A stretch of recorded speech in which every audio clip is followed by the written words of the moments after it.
Welcome to Daily Wisdom, Walking the Path with the Buddha, a podcast shared by David Roylance. This podcast is dedicated to guiding you to completely eliminate the discontent mind and the suffering it causes by attaining enlightenment. Learn and practice the teachings of Gotama Buddha that will guide you to fully attain a peaceful, calm, serene, and content mind with joy. To support this podcast, visit patreon.com/support Buddha or visit buddhadailywisdom.com, where you will discover a full range of courses, retreats, and online learning resources to assist you on the path to enlightenment. Now, here's our teacher to share more.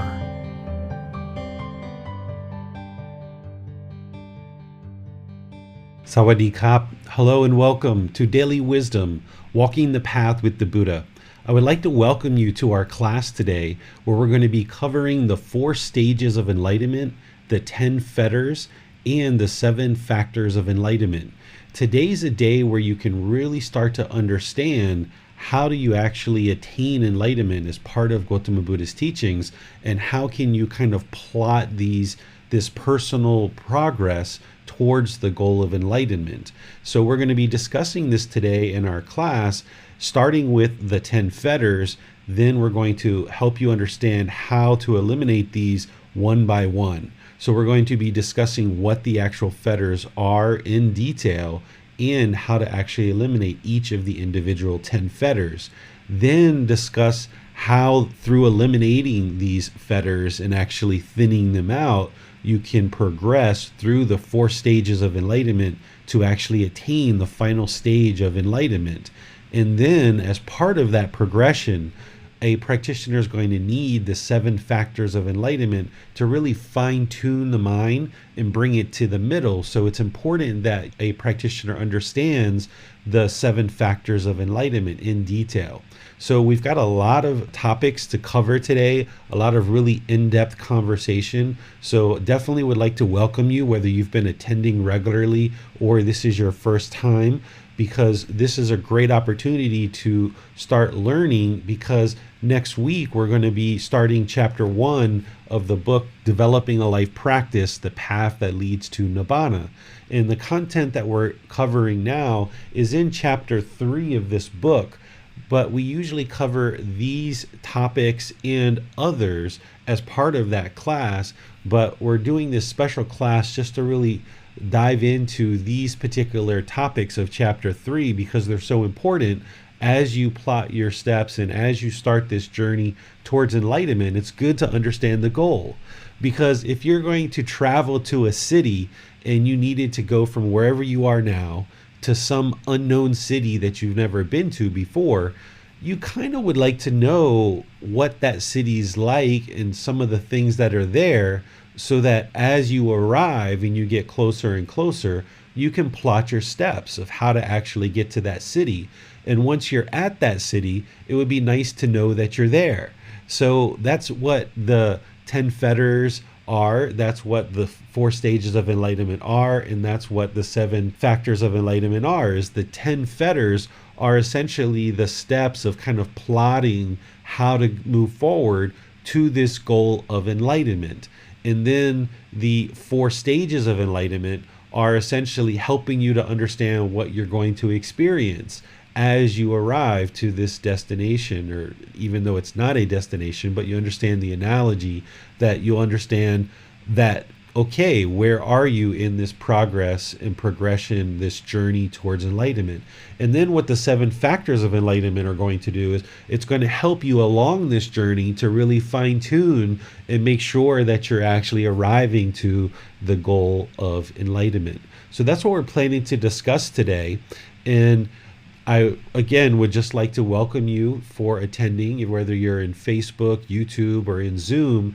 And as you have questions throughout our conversation and our discussion today, you can post those into Facebook, YouTube, or Zoom our moderators, James and Bassam, will help you to ensure that they get asked during the class, and then I'll answer them during the class. But if you're in Zoom, you have the added feature of electronically raising your hand, and you can ask any questions or follow-up questions directly. So let's go ahead and get started because we have a lot to cover today. The first thing that I would like to discuss is the 10 fetters. The 10 fetters are 10 individual aspects of the mind that need to be eliminated from the mind in order to attain enlightenment. These are also called the taints, or another way to think of these are the pollution of the mind. These are the things that are part of the mind that actually keep it in the unenlightened state. With these 10 fetters in the mind isn't going to experience enlightenment. Even if there's just one of these fetters in the mind's not going to experience enlightenment. So these all need to be eliminated from the mind. In order to eliminate them, you need to first understand what each one of them are, and you need to understand the approach to practicing the teachings in order to change the condition of the mind and move these out of the mind through elimination of these 10 fetters. In order to eliminate the 10 fetters, as I've been discussing in our previous classes, a practitioner would first need to understand the 3 universal truths, the 4 noble truths, the Eightfold Path, the 5 precepts, the natural law of Gama, the 3 wholesome roots or the 3 poisons, and a lot of other teachings that we go through in this group learning program and in the book Developing a Life Practice, The Path That Leads to Nibbana. All of these are foundational teachings. For someone just starting out, I would suggest that you start out with the 3 universal truths, the 4 noble truths, the Eightfold Path, the 5 precepts, which includes developing a meditation practice. That's the real core of Gotama Buddha's teachings. And what those teachings and those practices will help you to do is will help you move the mind closer and closer to what we call the jhanas that we discussed last week. And as the mind develops these practices more and more, once the mind gets into the jhanas, that's the time to start focusing on the 10 fetters. Because you wouldn't be able to just selectively go in and eliminate these fetters perhaps right now if you're just starting out your journey and you haven't really developed a life practice with these foundational core teachings that I just mentioned. These foundational core teachings help to establish wisdom, moral conduct, mental discipline. It also helps to build concentration, and it also helps to really soften the mind and get it to a point where it's ready to release these fetters or these taints or this pollution. One of the other ways to think of the 10 fetters, and the reason why we use this word fetter, is what a fetter is something that's got you kind of bound into something. Some people refer to it as like a ball in a chain. So that's essentially what these fetters are, is they've got the mind trapped into this cycle of rebirth where there's continuous rebirth as long as these fetters are there. And we call them taints, and taints is kind of more like a pollution of the mind. So with this background information, I can now share with you what these individual fetters are and how to remove them. And I'm going to be stopping every so often to give you a chance to ask any questions to clarify what these fetters are and any questions that you might have around what I'm sharing. The fetters are separated into the lower fetters and the higher fetters. And when we talk about the 4 stages of enlightenment, you understand why that is. But let's just talk about the individual fetters and how to remove them. The first fetter is referred to as personal existence view. And once again, you wouldn't be able to just eliminate this one right off the bat in the first week or even the first month or 2 of learning and practicing the teachings, because you need to build that foundational life practice first of the 3 universal truths, the 4 noble truths, the Eightfold Path, the 5 precepts, along with this well-developed meditation practice for many, many, many months, maybe even a year or 2 before you actually move into really eliminating these. But now that we're going to be talking about these fetters, you can kind of be thinking about this, because there's going to be situations even early in practice where you can start kind of working in the direction of elimination of the fetters. Even without having reached the jhanas, you can still have an awareness of these fetters. So that's what today's all about. This personal existence view relates to how the unenlightened mind holds the concept of a self in the mind. And this is what the Buddha referred to in the three universal truths as non-self. He's teaching that the universal truth is that there is no self. But because of the pollution of the mind, because of the way the unenlightened mind thinks, it actually thinks that there is a self, or what we refer to here is the unenlightened mind thinks that there's a personal existence, that this physical body or this mind or the combination of the two are the self. Oftentimes, the mind protects this self, because what the self is it's a self-identity or self-image, where the unenlightened mind, because it falsely identifies this physical body and or this mind as being the self, it has this certain self-identity and this certain self-image, and it wants to protect it and defend it. And that's one of the reasons why the mind can't be peaceful, calm, serene, and content with joy. Because that's what enlightenment is this peaceful, calm, serene, and content mind with joy, where it's never shaken up to experience any discontentedness. So as long as there's this personal existence view, i.e., as long as there's this self in the unenlightened mind, this concept of a self, this holding on to the self-identity and self-image, then the mind is never going to be peaceful, calm, serene, and content with joy. Because as soon as somebody maybe comments on a piece of clothing that you wear, or jewelry that you wear, or maybe the way your hair looks, or the body is getting older or fatter or skinnier or something like this, because of this personal existence view, this self-identity and self-image, the mind's going to become discontent, because it doesn't like to hear these disagreeable words from this other person who's perhaps just commenting generally, or maybe they're actually being mean, and maybe they have some ill-spirited intent behind what they're sharing. But either way, the mind that is holding on to a personal existence view isn't going to like that kind of discussion or any kind of comment, or even sometimes even a certain look, right? Like somebody can just kind of maybe look at you in a certain way, and maybe it has nothing to do with you whatsoever. It's just some stranger on the street. But because the mind is somewhat self-conscious, then because of this self, the mind's like, why do you look at me strange? Or why did she look at me strange? Like, what, is something wrong with my clothes? Is something wrong with my hair? And the mind's going to be somewhat obsessed to try to figure out what's going on here. If there's a personal existence view, the unenlightened mind can also become quite selfish, right? We have these words in our language for a reason, because the unenlightened mind holds on to a self. So someone who we would say is selfish, or if we are ourselves selfish, then we're going to tend to hold on to things close to our chest. This is my son. This is my wife. This is my house, my car, my clothes, right? Everything's mine, mine, mine, mine, mine.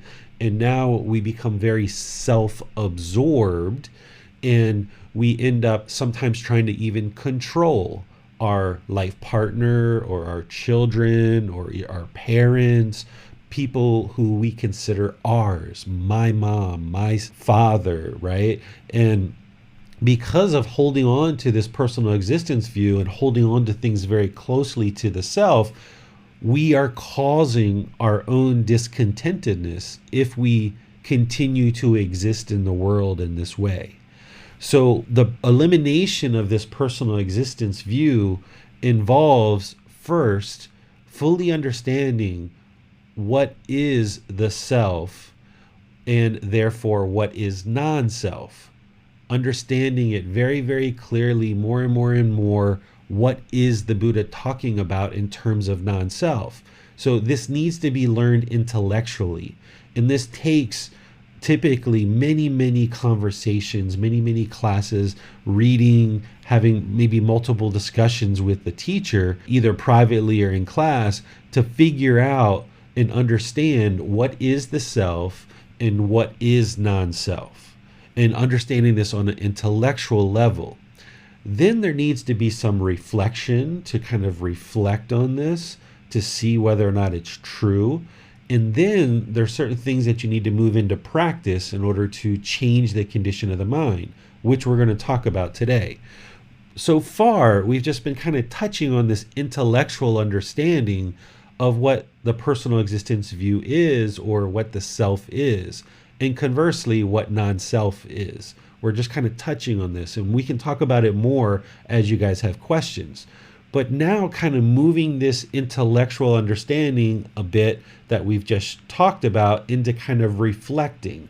Because what you'll do if you take these teachings and move them into reflection is you'll look inward and you'll start trying to discuss and figure out in the mind of whether what is being shared is actually true or not.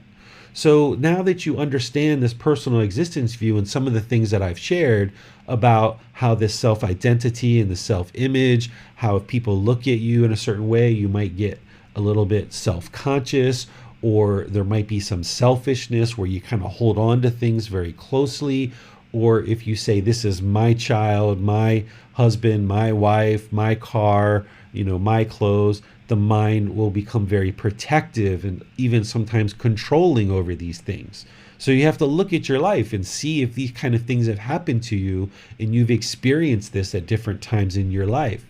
And then also, as part of this reflection, one of the things that I can offer to you to help you see that there absolutely is no permanent self is think about how you looked at yourself when you were a child, when you were a teenager, an early adult, and if you've gone beyond early adulthood into middle age or older, then what you probably see in terms of your self-image and your self-identity is the way you've looked at yourself, the way you've perceived yourself has been very different through all of these different ages, all these different times of your life. You looked at yourself in different ways in terms of if you described yourself as a child, as a teenager, as an early adult, as a middle-aged adult, you would describe your personality and who you are as a person very differently in all of those various stages of life. This is how you know through reflection that there is no permanent self. Because if there was a permanent self, when you are born all the way until now, there wouldn't be this constant changing of the self-image and the self-identity. There wouldn't be any changes in the personality, for example. But what I'm sure you've experienced over the course of your life is this constant change in your personality and your self-image and your self-identity. I bet if we looked at pictures of this physical body from your childhood to teenage to early adult to middle age, there's been this constant changing of the physical body. So if the mind is identifying with this physical body as being the self, and it thinks there is a permanent self, but yet when we look at the physical body, is the physical body permanent or is it impermanent? You can answer that, right? The physical body is impermanent. So if the mind thinks that this physical body is the self-image, is the self, and this is you, then how could there be a permanent self if this physical body itself is impermanent? Right? So you can start to reflect on this and look inward and see that there is no permanent self. And then another thing you can do as part of this reflection is you can ask yourself, where is James? Where's Josh? Where's Judith? Where's Johnny? You can ask yourself, and I could ask you, point to Johnny, or point to Roberta, or point to Judith, right? Point to Holly, right? And most people will take their finger and they will point and they'll say, here's David right here. This is David. And they'll point. Well, what's being pointed to is a shirt, a piece of fabric, a clothing. That's not David. This piece of fabric isn't David. So we take and get rid of that fabric or that clothing. And we say, well, where's David? And then someone will typically point again. They're like, no, that's actually the skin. That's not David. That can't be David. It's just skin. So we get rid of the skin and we say, where's David? Then I might point again. No, that's the ribs. That's muscle tissue. And then we get rid of that. Where's David? And then point again. We're like, no, that's just the organs and fluid and blood. That's not David. So the more that the person keeps pointing, keep trying to identify where is David, what the mind can essentially come to is there is no David. David is just a label that was given to me at birth, and that was just to make it easy for people to refer to this unique combination of this physical body and this mind that has come together for this existence. What we truly have here is we have this bag of skin with bones and fluid and muscle tissue and all these other things inside of this bag of skin. But grandma couldn't ask my mom, hey, did that bag of skin come home from school yet? And is he doing his homework? That wouldn't work out very well over the course of my life. People wouldn't know who we were talking about if we just referred to each other as this bag of skin with bones and fluid and tissue and things like that. So we're giving these names at birth as a way to make it easy to identify what is the unique combination of a body and a mind that we're talking about. And that's what Johnny is this unique combination of this body and this mind, or Judith or James or Bassam. It's this label that was given to us at birth in order to make it easy for people to identify who it is that we're talking about. But the problem with the unenlightened mind comes in is that we start taking this name and we start to falsely identify this self-image and this self-identity with this label, with this name that was given to us. And now the unenlightened mind thinks that this is David. This physical body is David. And because of that, now we start protecting this image and this identity. Where this comes from is it comes from our previous births in the animal realm. We've had multiple births in the animal realm. And as a deer or as a snake or as a lion or any different species that we were, a turtle, a worm, a fish, or whatever, if we didn't have a self in the animal realm, we wouldn't survive, right? A deer walking in the forest who wasn't protecting the self and being on guard of any predators is going to die pretty quickly in the animal world. So in the animal world, the self is there to protect and sustain the life. Otherwise, you wouldn't be able to sustain life. But the problem is that our mind gets conditioned in those animal existences so that when we're born into this human world, we retain this concept of a self, this personal existence view, and now we go around and we protect this personal existence view. And when somebody infringes on the self-identity or the self-image, we get angry, we get frustrated, much like an animal. Or we walk around very timid in the world and become very fearful of what's going on and who's going to step on us, right? Or we become very selfish, like I talked about, and everything's about us.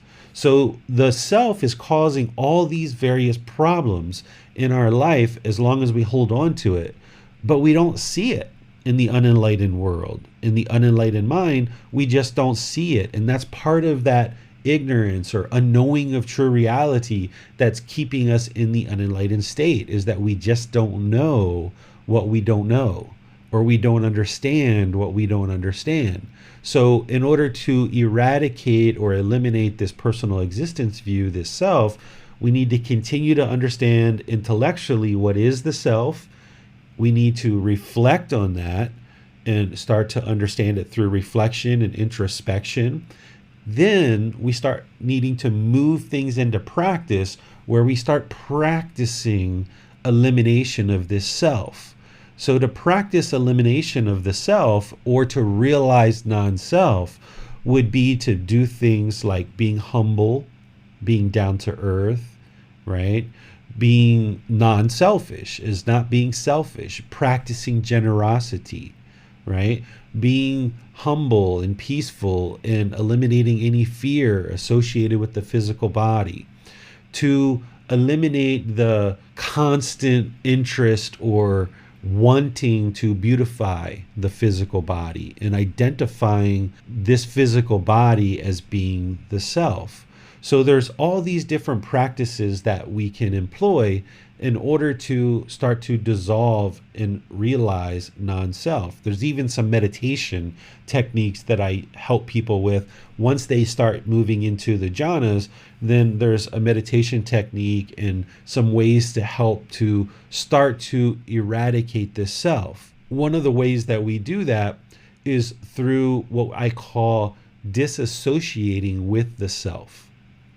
The language that we tend to use in our daily life is based on what's in the mind. So right now, what's pretty normal and what's pretty common in our vocabulary and in our language is to say, this is my son, or yeah, this is my house, or this is my car, or this is my clothes. Someone who's working on eradicating the self and eliminating the self will start to disassociate with the self. And you can start doing that through language. And by changing the language or the speech that you use, it will start to strip away how the mind thinks. So if you continue to walk around saying, this is my wife, this is my son, this is my house, I'm going to my job, these are my glasses, these kind of things, then there's this my, and the mind's going to continue to hold on to the self. But what someone who's working on eliminating the self will tend to do for 6 months or a year is they will start to say, this is, for example, this is Bailan. I don't need to say this is my son. I can say this is Bailan, or this is Sarah, who's my wife, or this is where I live, instead of this is my house. This is where I live. Or this is the car that I use, instead of this is my car. Or this is the occupation that I've chosen, instead of this is my job, right? These are things that right now doesn't come natural for the mind. And it would feel somewhat awkward or strange to start using this kind of language. But as you do that more and more, it will start to gradually train the mind to disassociate with this self and let go. And you'll notice that your practice will change, that because you start disassociating with this is my son, and you introduce this is Bailan, and you recognize in the mind that this is a unique person, this is a unique being, he doesn't belong to me, he's not mine, so therefore, why would I try to control him or control his decisions? Sure, as a parent, I need to provide guidance, I need to provide support, I need to provide education to help them make decisions and guidance in their decisions, especially since my son's only 8 years old. But more and more and more, what I choose to do in practice is help him to make his own decisions without me controlling his decisions.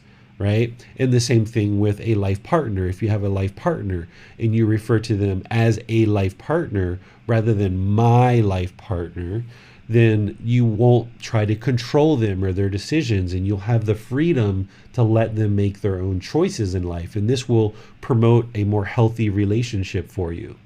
And then after you do this for a good 6 months or a year, after you've already got a year or so of the basic core teachings under your belt, and now you start focusing on eliminating the self after having reached the jhanas, now for 6 months or a year, you start talking in this different way, and you start referring to things in a different way, and the mind slowly starts to transition where it no longer thinks mine,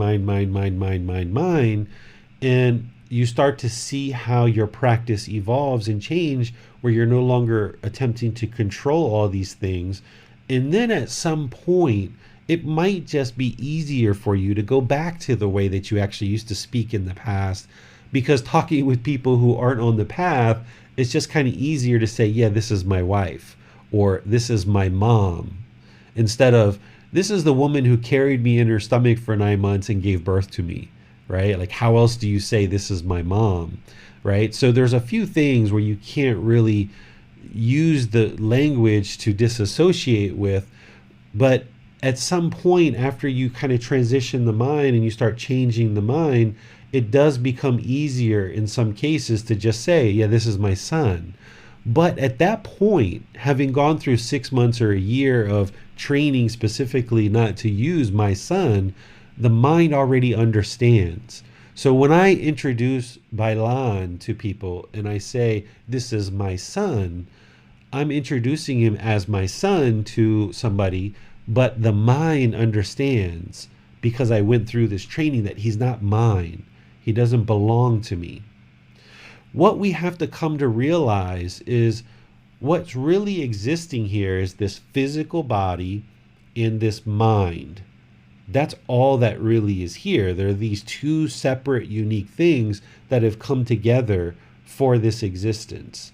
But our language, the English language, is really ill-equipped to explain this and understand this. And because the English language and all the other languages in the world are ill-equipped to explain this unique existence of a body and a mind coming together, we use these pronouns of David, or, my son, we refer to him in a certain way. And we're using this language, but in terms of what the mind needs to understand to eliminate this false identification of the body as being the self, then we need to change our language and how we use language in our daily life for a particular period of time, maybe 6 months or a year. And then once we have transformed the mind, that the mind understands there is no self, you've probably been working with some other techniques that I could share with you privately or in another class, perhaps, if we talk about just the self, and the meditation practices to fully more realize non-self. As you do this more and more, and you come to know that, yes, you have in fact dissolved the self, then at some point it almost just kind of makes it easier to start using the language that others are using, but the mind has been transformed at that point and understands there is no self. So this is just some background on what personal existence view is, reflecting on that, and then how to move this into practice in order to start eliminating the self. But again, if you're just starting out, I don't suggest that you start doing this yet, because there's a lot of other things that you need to learn and practice before you get to this one. This is something that you would normally start focusing on once you get into the jhanas. At this point in your practice, no matter where you are, whether you're just starting or you've been practicing for a while or you've been practicing for a long time, but you're just not ready to focus on eliminating the self yet, one of the things that you can just always do is just always be humble, always be down to earth. Don't be fearful of what's going on around the physical body. Try to eliminate that fear and work on not being selfish. If you feel like right now you're sometimes selfish, just work on not being selfish. If you work on these things in general, you'll be working in the direction of personal existence view, but then there's going to be some more detailed work that needs to happen later. So because this one is one that usually takes a while for the mind to wrap around, I would like to pause here and take any questions that we might have on personal existence view. As we get going here with the other ones, I'll probably do 2 or 3 of them before I take questions. But with this one, because it's so unique and it's so different, I would like to just kind of open things up and see if you guys have any questions on this before moving on. Here's a question from Emily. She says, what is the self that continues to have rebirth? In some beliefs, there is a self with a little s, and then there's a self with a capital S. The self is seen as the soul that continues to have rebirth. And she continues saying, what is the Buddhist perspective of this? Okay, so the self isn't what is being reborn. And Gautama Buddha left the teachings about a soul as undeclared. This is why we call it rebirth as opposed to reincarnation. A lot of people think that the Buddha taught reincarnation, but he actually didn't teach reincarnation. He taught the cycle of rebirth. There's a real important difference between the two. What some people believe is that reincarnation is a soul that continues to come back over multiple existences, and it's essentially this permanent soul that continues into multiple existences and keeps being reborn, but just with a different physical body, right? And that's what people sometimes say is reincarnation. But that's not what Gautama Buddha taught, because remember, the concept of a soul conflicts with the teachings of impermanence, because in order for there to be a soul, there'd have to be a permanent entity that's moving from existence to existence. So it conflicts with impermanence. So Gautama Buddha never taught the concept of a soul because it conflicts with impermanence. It also was specifically mentioned by the Buddha as an undeclared teaching. In the Pali text, the original source of Gautama Buddha's teachings, he lists at one point what were his undeclared teachings. And I think there's like 9 things there. And he says, these are my undeclared teachings. And he talks about a soul as being an undeclared teaching. And then he says, what did I declare as my teachings? And then he talks about the Four Noble Truths. So he left the concept of a soul or any kind of teachings about a soul as undeclared. And then, of course, the concept of a soul conflicts with non-self, because what the Buddha is sharing as part of non-self is that there is no permanent self.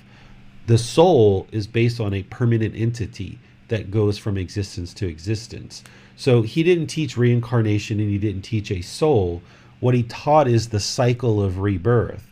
Or one of the ways that we can actually discuss this is the cycle of new existence, because there really is nothing that actually is being reborn.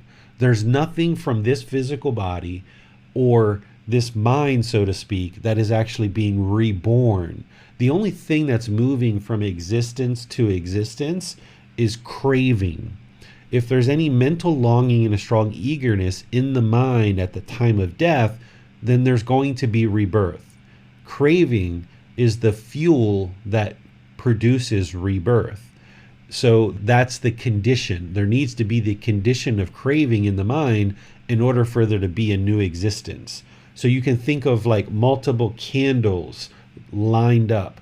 And when you get down to the end of the first candle, if there's still craving, that's the spark that then lights the next candle. But if craving has been extinguished as one of those 3 fires, 3 unwholesome roots, 3 poisons, if craving has been extinguished, then there's no spark to light the next fire. There's no fuel to carry this spark to the next candle, the next fire. So craving is the fuel that creates rebirth. And also, when there is rebirth, craving moves from one consciousness to the next. So you can think of a human existence as a cardboard box. The cardboard box represents the mind or the consciousness, right? And the new cardboard box or the new existence is a new cardboard box. It's completely new. It's got a different shape. It's got a different color. It's got a different texture. It's made up of completely different things in terms of the mind and the physical body. Well, from one existence or one cardboard box, whatever craving is still there at the end of that existence, that craving gets moved forward into the new cardboard box. That's the only thing that's moving from existence to existence. We call it the cycle of rebirth. Gautama Buddha called it samsara. Samsara is the Pali word that we use for the cycle of rebirth.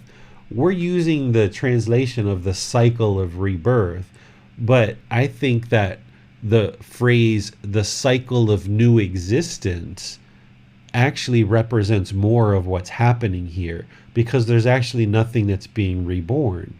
It's a completely new existence. When you were a fish, a snake, a lion, a worm, a bird, a deer, all of those were completely new forms and completely new consciousness. And now that you're Emily or David, it's a completely new form and it's a completely new consciousness, but it's going to retain any craving that's moving forward from the previous births. And there's oftentimes residual memories from these previous births that are in the new consciousness. This is why some people can actually observe their past lives, and they know their past lives, for example, because of these residual memories that come forward into the new mind. But it's a new mind. So this cycle of rebirth, there's no self that is moving from existence to existence. It's just craving and residual memories.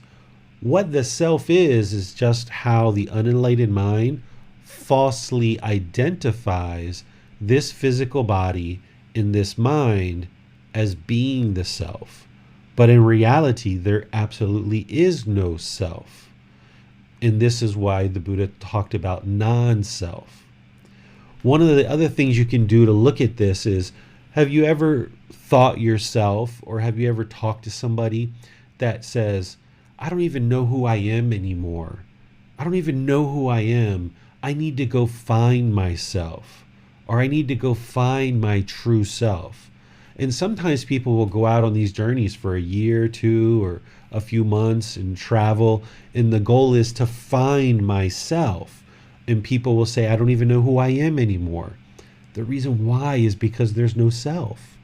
And what happens is people go on these endless journeys to find the self, but they never find it. They might come back from that journey more relaxed, more peaceful, more calm, but they never actually have found the self. They may think they have. They may come back from that journey and say, okay, now I know what I would like to do in this life.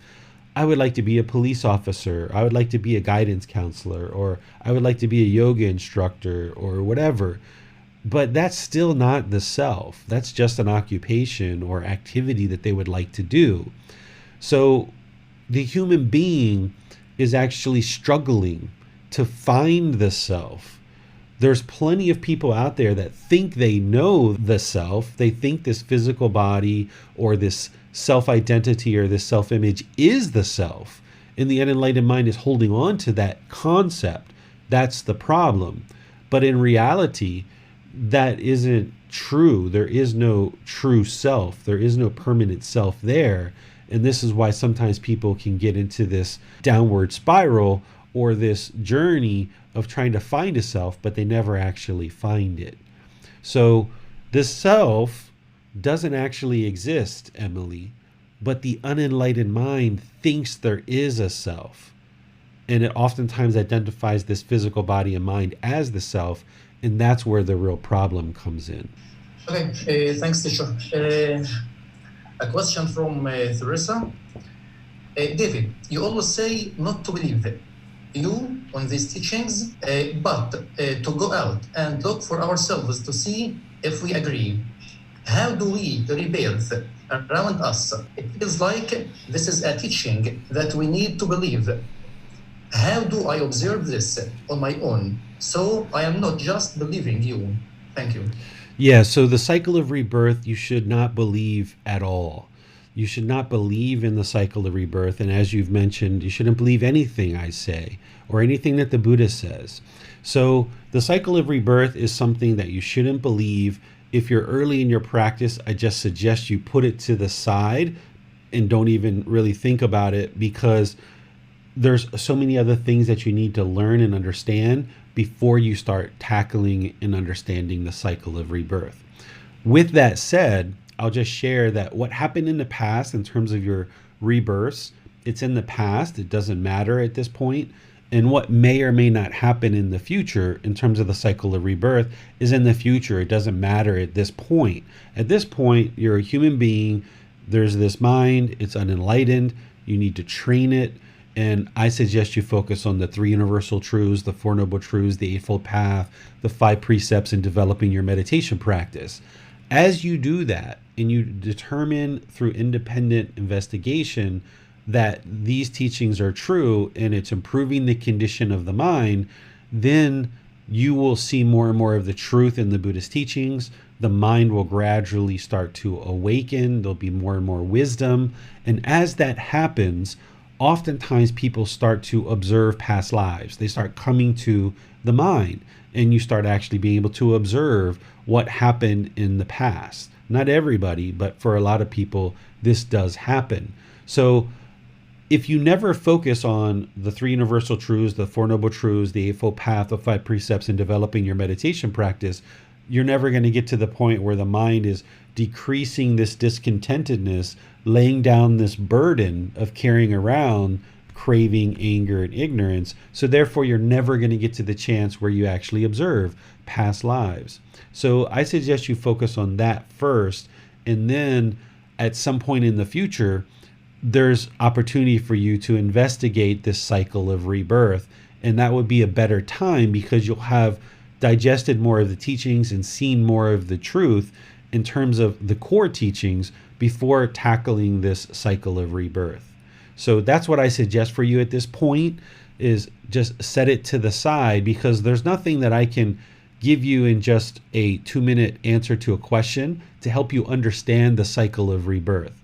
After you learn in this group learning program, by the time we get to, I think it's around chapter 22, if I remember correctly, either 20 or 22, we talk about the evolution of the animal consciousness into the human consciousness. But that's after you've already learned for about 20 weeks or so in this group learning program, that now I can start introducing you to more understanding of the cycle of rebirth, and we'll spend an entire class on it. But right now, just set it to the side. That's the best thing that you can do until you gain more understanding and wisdom through independent verification of the core teachings. Okay, here Emily continues saying, so is there any purpose to our lives? This goes into something that I cover in the frequently asked questions section. I would like to be sure we stay on topic here because we have a lot of things to discuss. There's an answer to this that you can find in the book, Developing a Life Practice. Look in the frequently asked questions section and you'll see that I answer it in there. Okay, a question from Manal. She says, Teacher David, would you please speak about if the concept of self is at all related to shyness? Is a sense of self hyper-guarded when one experiences shyness, nervousness, especially when asked to speak about their inner experiences, emotions, and opinions? And she continues saying, would working on eliminating the sense of self assist in eventually eliminating shyness? Great, Manal. I'm glad that you're seeing that. And the answer to the question is yes. The self plays a big role in shyness, because shyness is usually a fear and anxiety over being perceived a certain way by people around the individual. And this is why the individual becomes shy, because there's this protection of the self-image or self-identity, and the mind isn't interested in being perceived in a certain way, and it becomes very fearful. And this is part of the problem, that when there's a self, the mind becomes fearful. And not only is there shyness, but there's oftentimes fear of death as well when there's a self. And you've got to actually eliminate the fear of death in order to attain enlightenment. So eliminating the self not only helps with shyness, but it helps with eradicating this fear of death as well. So absolutely, eliminating the self is going to help the mind be peaceful, calm, serene, and content with joy, because it no longer identifies this physical body and mind as being a self.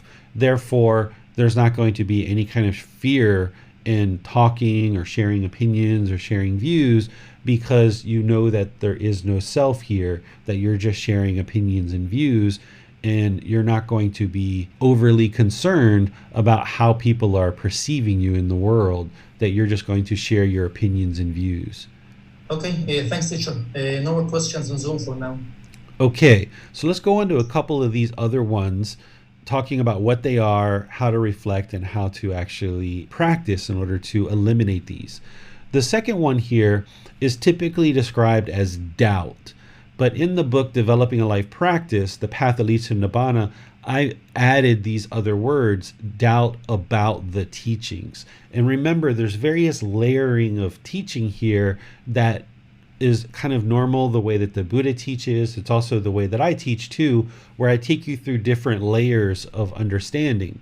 In Developing a Life Practice, I talk about this as doubt about the teachings, because the goal in this book is to help you start focusing on the teachings and developing this independent practice where you're seeking guidance with a teacher, but you're independently proving the teachings on your own so that you can acquire wisdom without any kind of belief whatsoever.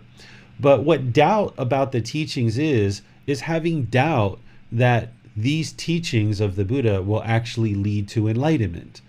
And if you're just starting out on the path, or even you're 6 months in, or a year in, or 2 years in, and you maybe haven't seen the progress that you would like to see, maybe with other teachings that you've been encountering and practicing, then you may have doubt. And I think that doubt initially is actually quite helpful, because it helps you to ensure that you're not believing the teacher. But what you need to do as you evolve and as you learn those 3 universal truths, 4 noble truths, Eightfold Path, meditation, focusing on the 5 precepts and things like this, is you need to see how these teachings are slowly guiding the mind to practicing teachings more and more that start to eradicate this discontentedness in the mind.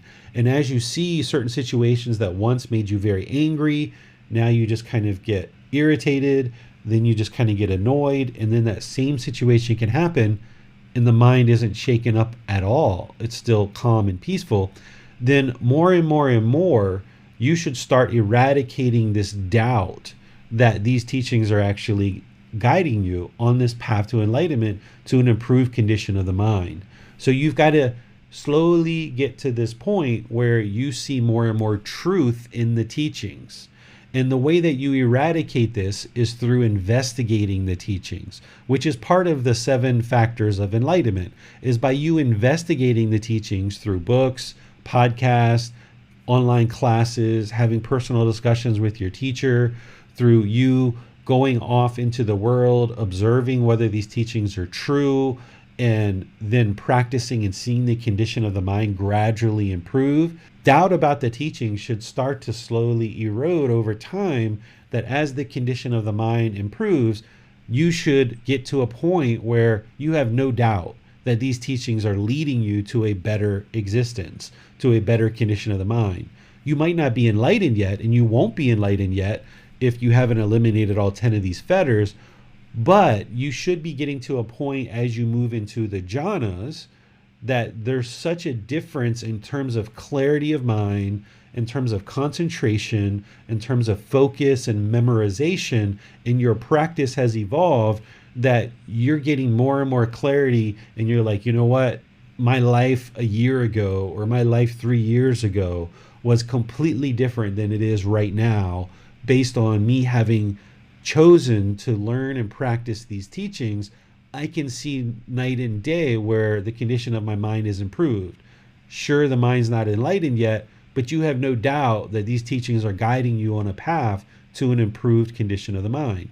So that's what it means to eliminate doubt about the teachings. It's not that you just believe things and you just click your fingers and say, okay, I have no doubt about the teachings. It's actually that you prove it through practice, through investigating the teachings, and you see the truth more and more because you see the condition of the mind improving. So that's what doubt about the teachings are.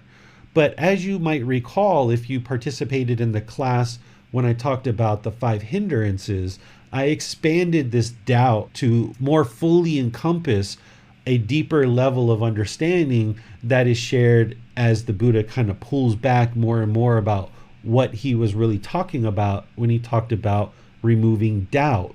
Because what he talks about is he talks about having confidence in him, that he was the actual fully perfectly enlightened Buddha. And in order to attain enlightenment, you would need to have confidence in him. And of course, on day one, you're not going to have that. But as you learn and practice these teachings and see the condition of the mind improve, and you know it's his teachings that did that for you, you'll gain more and more confidence in him. And he talks about having confidence in the teachings, which is what we just talked about, and how to actually do that.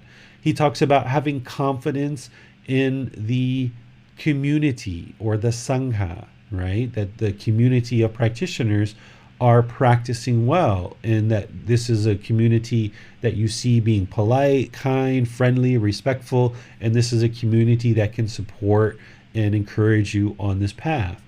Having confidence in your teacher, that you see qualities in your teacher and you feel like, yeah, the way that they're communicating, the way they're sharing the teachings, the way that I see them practicing the teachings, I have confidence that this teacher can guide me in attaining enlightenment. And then lastly, you have to remove any doubt that you have about your own ability to attain enlightenment, because the opposite of doubt is confidence. So you need to have confidence in your own ability to attain enlightenment. And right now, if you're just starting out on day one, you might not have any confidence whatsoever. But as you learn and practice, which is the way to eliminate this fetter, is through investigation, through investigating the teachings and actually learning and practicing, and you see the condition of the mind improving, you should gain more and more confidence that yes, the Buddha was definitely enlightened. Yes, his teachings definitely are guiding me to an improved existence.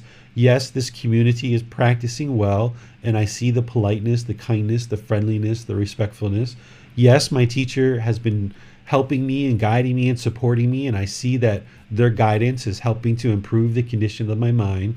And yes, I've been able to do this as an individual practitioner. You're seeing the condition of your mind improve.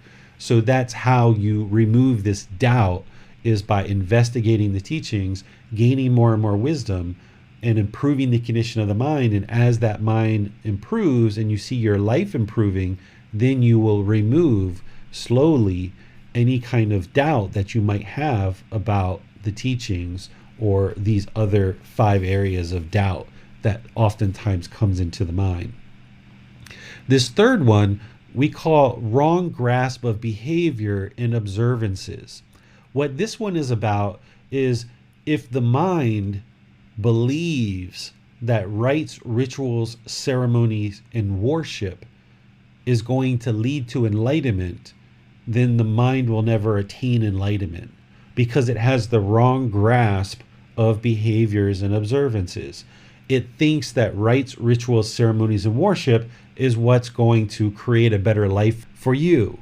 And rites, rituals, ceremonies, and worship is not going to change the condition of the mind. And the way that you know this is that if you've been part of rites, rituals, ceremonies, and worship, well, are you still angry? Do you still have frustration? Do you still have annoyance? Do you still have irritation? Do you still have guilt, shame, or fears? Do you still have boredom, loneliness, shyness, jealousy, resentment, right? Did those rites, rituals, ceremony, and worship help you eliminate any of that stuff? We're not talking about whether that stuff is right or wrong. We're not looking down on that stuff and saying people are wrong for doing those kind of things. But there needs to be an acknowledgement and an understanding in the mind that those things aren't leading to enlightenment. What enlightenment is a peaceful, calm, serene, and content mind with joy that's permanent. It no longer experiences any discontent feelings. The condition of the mind has changed through wisdom. And this wisdom that has been acquired gradually improves the condition of the mind. Rites, rituals, ceremonies, and worship isn't going to help you acquire wisdom about the natural laws of existence to change the condition of the mind. It's just rites, rituals, ceremonies, and worship. So if the mind thinks that, for example, bowing to a Buddha statue is going to help you get enlightenment, that's a rite, ritual, ceremony, or worship. If the mind thinks that sprinkling water on you is going to help you attain enlightenment, then that's a right ritual, ceremony, and worship. And there's various things in the world that some people do that they think if they do this activity, something beneficial is going to happen for them. If I pray, for example, then by me praying and praying and praying, then some beneficial result in terms of more money or a new boyfriend, a girlfriend, or children, or a new job is going to instantly come into my life because I've done this right ritual, ceremony, or worship. And what the Buddha is teaching as part of this fetter, as part of this pollution of the mind, is if the mind believes that this right ritual, ceremony, or worship is going to change the condition of the mind, then you're not going to be able to attain enlightenment, because you're not going to be understanding that there needs to be actual practices that you actively employ in order to change the condition of the mind. You need to actively employ these practices in order to change the condition of the mind, where you eradicate craving, anger, and ignorance, for example, where you practice things like loving kindness, compassion, sympathetic joy, equanimity, generosity. A right ritual, ceremony, or worship isn't going to change the mind to all of a sudden instantly be more loving or more kind or more compassionate. A right ritual, ceremony, or worship isn't going to change your speech so that you're more polite and more respectful to the people around you. A right ritual, ceremony, or worship isn't going to stop you from having sexual misconduct, for example, or from taking substances that cause heedlessness. You can't just do rites, rituals, ceremonies, and worship and change the condition of the mind. This would be a wrong grasp of behavior and observances, and that needs to be eliminated from the mind in order for somebody to really truly understand that there needs to be this active, dedicated approach to learning teachings, to reflecting on them, and then moving them into practice to change the condition of the mind. And as you do that more and more and more, you're eliminating this wrong grasp of behavior and observances, and you're also removing doubt about the teachings, and you're also eliminating the personal existence view as well. This fourth one, sensual desire. This is one of the primary problems that Gotama Buddha talks about throughout his teachings. He talks about how the mind has this craving through the six senses. And the mind has this mental longing and strong eagerness, or this craving, this desire for pleasant feelings through the six senses: the eyes, the ears, the nose, the tongue, the bodily contact. And the mind is the sixth sense, where the mind wants to see things that are pleasing and agreeable. The mind wants to smell things that are pleasing and agreeable, taste and hear and feel in the body, and also have pleasing thoughts all the time. The mind wants this. And as long as the mind is longing for these pleasant feelings through these six senses, then it's going to experience discontentedness, because the mind is conditioned on these external things. And it can't get all these external things all the time, so it's also going to experience painful feelings like sadness or anger or frustration, irritation, because it's basing the inner feelings and the inner condition of the mind on all these external things. And these external things aren't permanent, so therefore the mind, if it longs for pleasant feelings, then it's welcoming and it's inviting in these painful feelings as well. So there needs to be the practice of breathing mindfulness meditation and practicing generosity as the way to eliminate this primary problem of craving through the six senses.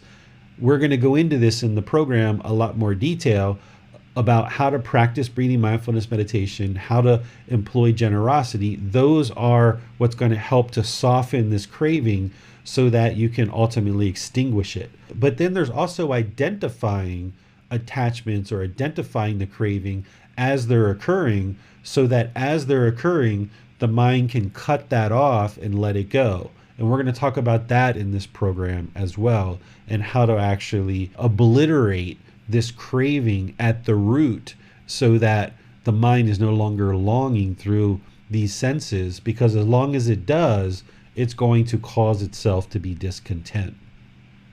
And then the fifth one here is what we call ill will or hatred or anger. This is how the mind becomes very hostile or aggressive, having resentment, frustration, irritation. This is where the mind pushes things away. What craving is, this central desire that we talked about, craving through the senses for pleasant feelings. This ill will or this hatred or this anger is actually just the opposite. Where central desire or craving or clinging, we're trying to pull these central desires close to us because we want them in order to feel comforted and feel these pleasant feelings. But if we don't get those pleasant feelings, then what the unenlightened mind does is it actually pushes things away. This is the ill will, the hatred, the anger. So if your children or your life partner or your neighbors or your business partners are doing the things that you want them to do and the things that you expect them to do, then you get these pleasant feelings.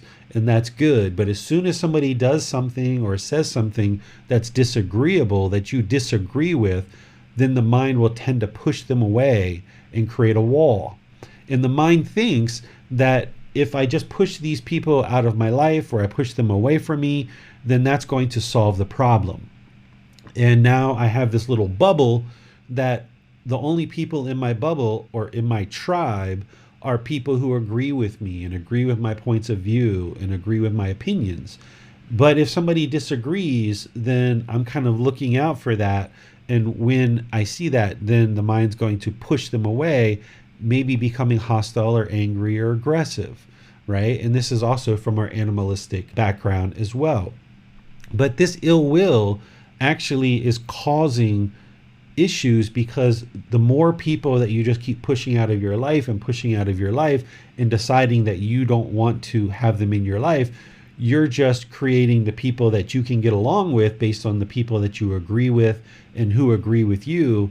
And then all these disagreeable situations and disagreeable opinions, you can't associate with them and have them in your life because they disagree. And this is actually not allowing you to have open relationships and healthy relationships with all people, whether you agree with people or whether you disagree with people. And this ill will by the unenlightened mind creating this wall and this barrier and pushing people away, it thinks that it's actually creating a peaceful life because you're pushing away all the people you disagree with. And now I'm back to my little bubble and I feel good. But then as soon as another person starts to disagree or have a different opinion or does something that you disagree with, you're going to push them out of your life and push them out of your life. And you just keep going through this over and over and over again. And it just causes problems in someone's life. In order to eradicate this, the mind needs to practice loving kindness meditation, and it needs to practice loving kindness in daily life. Because the opposite of ill will is goodwill. Loving kindness is active goodwill towards all beings without judgment. The reason why the mind has ill will is oftentimes the mind is judging others and saying, I either agree with that or I disagree with that. If I agree with it, you can be in my life and we can have a relationship. But if I disagree with you, then I've got to push you away because I disagree with you, because I'm judging you, right? So what loving kindness is to have active goodwill without judging people. And if you develop this loving kindness meditation practice, which we're going to be teaching this Wednesday in a few days, and you start practicing loving kindness in your daily life, then if someone agrees with you or they disagree with you, you can have a peaceful conversation. The mind can recognize that it's impossible for everyone in the world to agree with you. It's impossible because of impermanence. You can't have 100% of the people agree with you 100% of the time. That would be impossible. That's permanence, and that doesn't exist. So the problem isn't that this person disagrees with you and you need to push them away. That's the unenlightened mind misunderstanding the real problem. The unenlightened mind thinks the problem is this other person. And it thinks because this other person is disagreeing or isn't doing what you expect, you've got to get rid of that problem by pushing them away. But the real problem isn't that person disagreeing with you. The real problem is your expectations. The real problem is your judgment. Your real problem is that the mind isn't comfortable with impermanence. The mind wants this permanence of everybody has to agree with you and your opinions. And when the mind doesn't get that, that's when it pushes this person away, because it thinks that person and their opinions or their behavior is the problem. And it has to push it away in order to feel like it's got some level of peace. But it never actually gets to the peaceful experience, because every time another person comes that disagrees, you have to just keep pushing away and pushing away and pushing away, because you never solve the real problem. The real problem is the ill will in your mind and the lack of understanding of impermanence. And once you understand impermanence and you get comfortable with people can disagree, people can have a difference of opinion, and you can peacefully coexist whether people agree with you or disagree with you, now you can have a relationship with all people, because you're no longer judging whether this person is good or bad, or whether you agree with they think or what they say or what their actions are. You're no longer judging them. You can just have active goodwill, which is having an interest in seeing others be well and be peaceful. And you can get to that place through learning more and more practices of the Buddha, and through transitioning the condition of the mind, where you can now peacefully coexist with all beings. And that's what it means to practice loving kindness, which we'll talk about more on Wednesday. So let me pause here and see if you guys have any questions on doubt about the teachings, wrong grasp of behavior and observances, central desire, or ill will. Hi, David. I had a question about the fetter of sensual desire. Is the elimination of this fetter more about eliminating the craving for pleasure rather than the experience of sensual pleasure itself? Yes. What you're doing is you're eliminating the longing and strong eagerness, like you say, the craving, the desire, the outward seeking for satisfaction, where the mind is attached with this longing and strong eagerness. Like, I've just got to have that piece of chocolate cake when I get home. I've set it aside and I just can't wait to get home and have that piece of chocolate cake. Well, when you get home and you realize one of your children or your partner has eaten the chocolate cake because they didn't realize you set it aside, now the mind's angry. Why did they eat my chocolate cake? And now the mind's discontent. Well, there's nothing wrong with the chocolate cake. There's nothing wrong with eating the chocolate cake. There's nothing wrong with even enjoying the chocolate cake when you're eating it. The problem is that when the mind longs for it, has this strong eagerness, this longing, this yearning for it, when it doesn't get it, then it's going to experience these painful feelings, this anger, this frustration. So the training here is to train the mind to no longer have this longing where it expects all of these pleasant things to always be happening through the senses. It craves this permanence of all this pleasantness through the eyes, the nose, the mouth, the ears, the bodily contact in the mind, because as long as it keeps craving these pleasant feelings through these six senses, that's not permanent. So therefore, it's going to experience painful feelings. So you can train the mind to enjoy something that you see, or enjoy something that you smell or taste or feel in the body, or something that you hear, like good music or something like this. You can even train the mind to enjoy certain pleasant thoughts that you have, but you don't want the mind to hold on to it. You don't want the mind to cling to it. You don't want the mind to welcoming it in, where it now holds on to this stuff so tightly that it expects it all the time, craving permanence externally through these six senses and wanting these pleasant feelings. Because as long as the mind welcomes it and tries to hold on to it, then it's inviting in these painful feelings as well. Thanks. And in regards to the second fetter, I was wondering about the distinction between doubt about the teachings and questioning the teachings, and what role, if any, faith can play in our practice. Very good question, James. So I encourage all students, all practitioners, to ask questions, to really investigate the teachings, to try to understand the teachings more and more so that you can then independently practice them to see if they're actually true and if they're leading the mind to an improved condition. Questioning and asking questions to seek clarification and understanding is not doubt about the teachings. That's investigating the teachings, which you'll see is part of the Seven Factors of Enlightenment. You would have to investigate the teachings in order to get to enlightenment. So asking questions and seeking guidance is not doubt about the teachings. And you could even say to me someday, David, I kind of doubt what you're sharing with me. I really don't feel that that's accurate. And you can disagree with what I'm sharing in terms of teachings.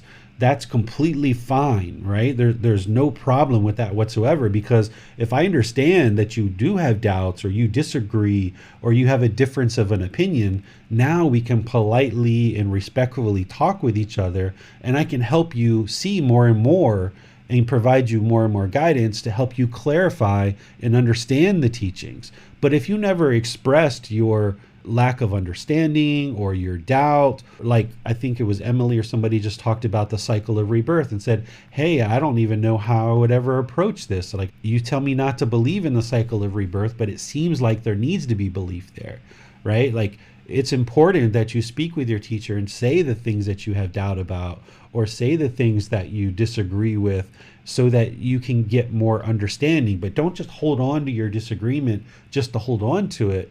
The teacher's role is to provide you guidance as you seek guidance to help you see more clearly.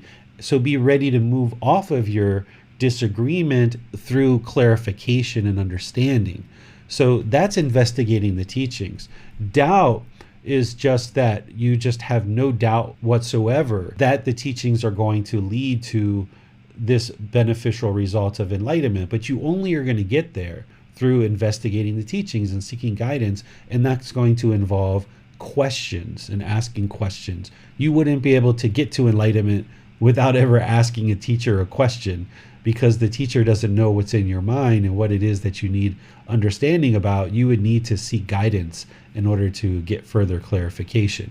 So investigation and questions are very important. In terms of faith, you'll see in the Buddhist translations that we have of the Pali Canon, there's a lot of translators who use the word faith. They will talk about how the Buddha said you need to have faith in him.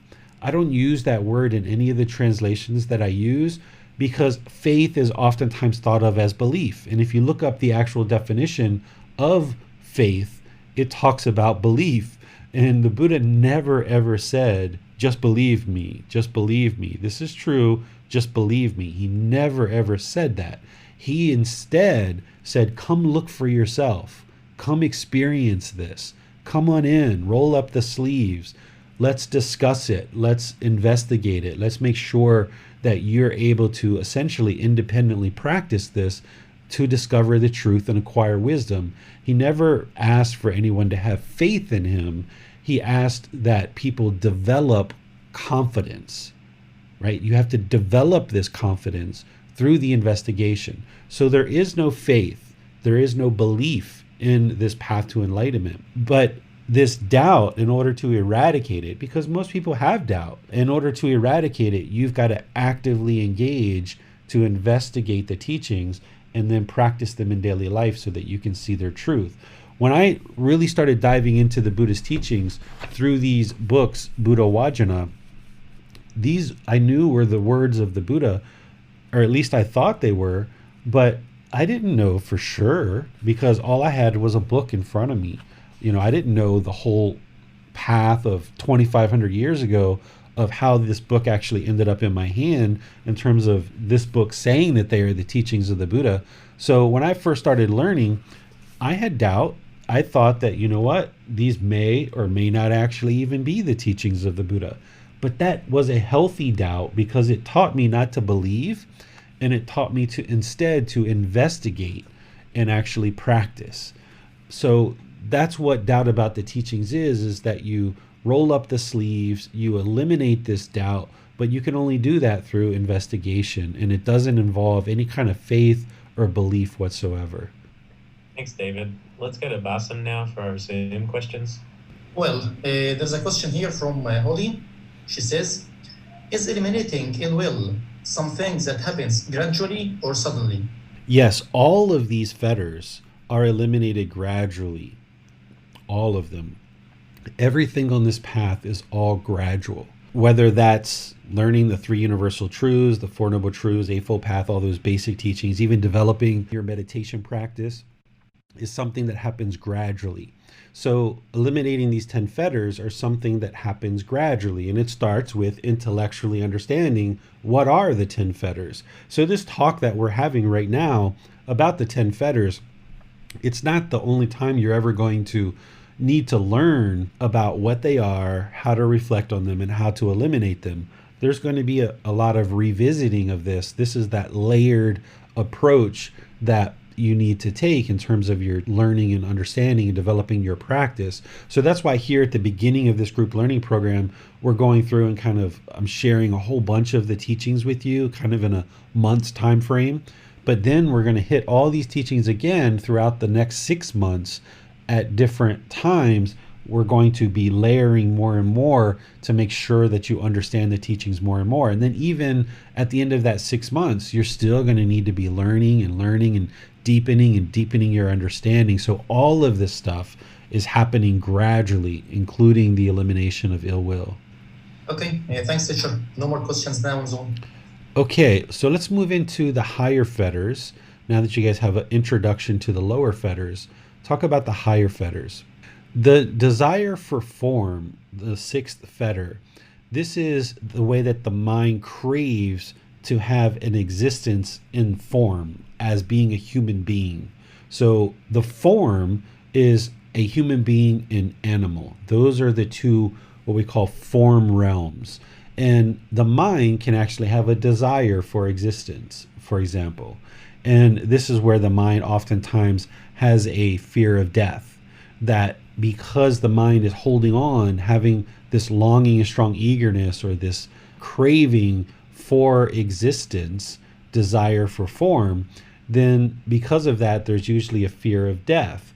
And if there's a desire for form to be human, then you're going to be holding on to this material world and you're not going to be able to let go. And there's going to be fear. So the mind needs to get to a point where it no longer experiences the desire for form, that if you died right now in this moment, you're completely okay with that. And you may not be there at this particular point, and you most likely aren't, but as you evolve to develop these teachings more and more and these practices more and more, you get to the higher fetters where eventually you get to the point where you no longer have a longing with a strong eagerness to exist in this form. You know that this human form, this physical body, is impermanent. There's nothing here to hold on to, and holding on to this is only going to cause the mind to be discontent more and more and more. So the mind gets training and it learns to let go of all these cravings. You still take care of the physical body. You still make decisions to ensure that the physical body's healthy, but you don't hold on to it and crave to exist in this world, because as long as you have craving to exist in the world, you will exist. There will be continuous rebirth. So you've got to get to the point where you no longer have this desire to be either in the animal realm or the human realm. And the same thing with the seventh fetter, desire for formless. This is where the mind can have desire to exist in one of the formless realms, like hell, afflicted spirits, or heavenly realm. There's a lot of people in the world that have a desire to die and go to heaven. Well, if there's this desire for existence in one of the formless realms, then beings in the heavenly realm are still in the cycle of rebirth. They haven't attained enlightenment yet, and beings in heaven can actually fall back down into one of the other realms, and the problem just continues with more and more discontentedness through multiple existences. So the mind needs to get to the point where it no longer has desire for form, and it no longer has desire for the formless realms, including hell and afflicted spirits, because there's people who even have desire to be reborn in hell, believe it or not, or afflicted spirits. There are people in the world that have those feelings. And if there's a craving for existence, then there's going to be fear of death, and there's going to be continuous rebirth. So someone who's eliminated these two fetters will no longer have a fear of death whatsoever, whether they die right now in this instant or not, or they die 10 years from now or 30 years from now. It doesn't matter, because they know that this body needs to die and this body and mind needs to separate, and it's just a fact of life. It's just part of the natural laws of existence. It's going to happen. It's just a matter of time. And there's no need to be discontent or sorrowful that this is going to happen.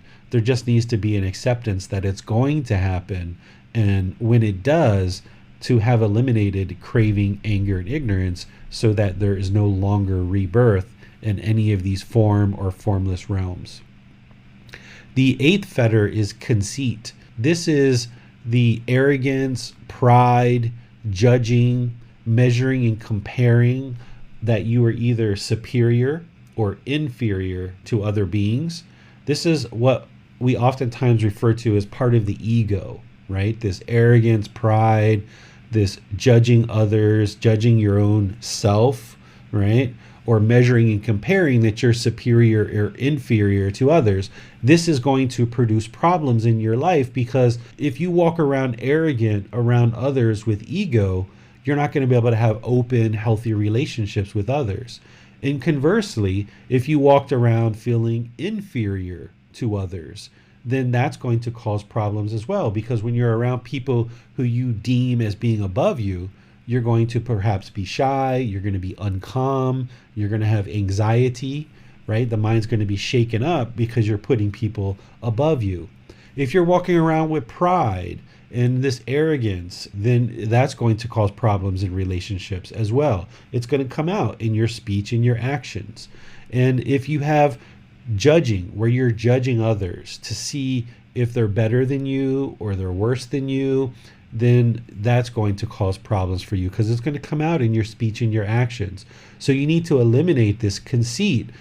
Personal existence view and conceit together make up what we call the ego. During Gotama Buddha's lifetime, the word ego didn't exist. He described these two aspects of the mind that we've decided to combine, right? But it actually is helpful to separate it and see these as two separate, distinct things.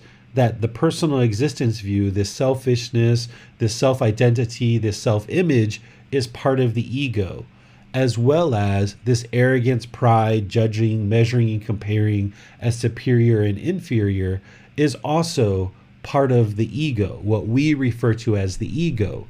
So the ego needs to be dissolved in order to attain enlightenment. Because if somebody walked around with this self, or if somebody walked around with conceit, it's going to get in the way. It's going to cause problems. Your speech and your actions are going to come out in a way that inhibits you from having open, healthy relationships with all people. So eliminating personal existence view and this fetter of conceit would completely dissolve the ego, and the human being would be peaceful, calm, serene, and content with joy, because they're practicing just being humble and seeing all people as equal, rather than walking around trying to judge everybody of whether who's good and who's bad, right? This ninth fetter we call restlessness. This is like an overactive mind. This is like a confused mind. This is a restless state of mind. This is the opposite of singleness of mind. So if the mind is trying to multitask and doing multiple things at one time, the mind is very restless and it's very overactive. It's not having singleness of mind, that it can just focus on one thing at a time. Because remember, part of the benefits of enlightenment is this clarity of mind, this concentration, this focus, this deep memory. If the mind is overactive and is jumping from topic to topic to topic to topic to topic, and it can't focus on just one thing at a time, it's restless it's never going to experience this concentration, this clarity, this focus, this high degree of memorization. It's never going to experience that in this enlightened mental state because of this restlessness. So you've got to bring the mind and make it more calm, make it more peaceful. Whenever you see that the mind's being overactive, you need to slow it down and you need to relax it so that you can just develop singleness of mind and just do one thing at a time. Okay? And then lastly here, the last fetter is we call ignorance, or I refer to it as the unknowing of true reality. Most people will refer to it as ignorance, but a fully perfectly enlightened Buddha wouldn't call somebody ignorant or wouldn't call someone stupid, because these are like derogatory terms that we use. But I'm using this word ignorance because that's what you're going to see in most places. Some people also use the word delusion or confusion, but I like to use the term unknowing of true reality. What this fetter is all about is how the unenlightened mind doesn't understand what it doesn't understand. It doesn't understand the three universal truths. It doesn't understand the Four Noble Truths, the Eightfold Path, the Five Precepts. It doesn't understand the natural law of karma. There's lots of things that the unenlightened mind doesn't understand, like impermanence. And someone who's eradicated this ignorance would have fully dedicated themselves to learning and practicing these teachings to independently see the truth and gain more and more wisdom. Wisdom is the antidote to ignorance. And as the mind awakens, what it's really truly doing is it's acquiring wisdom. We say that it's awakening, and it is. It's getting closer and closer to enlightenment, to this light. But what's really happening is the mind's becoming more and more wise. And that's how you do it, is through learning and practicing the teachings, seeking guidance, not believing anything, but independently determining the truth in the teachings by actually practicing the teachings and seeing the truth for yourself. And someone who's eradicated ignorance not only would understand the teachings intellectually, but they would actually be practicing the teachings. There's plenty of people in the world who might understand the teachings intellectually, but if they haven't moved the teachings into practice, then you're still going to see things like wrong speech or wrong view, or you're still going to see them getting angry or hostile, or you're still going to see them being sad or irritated or annoyed, right?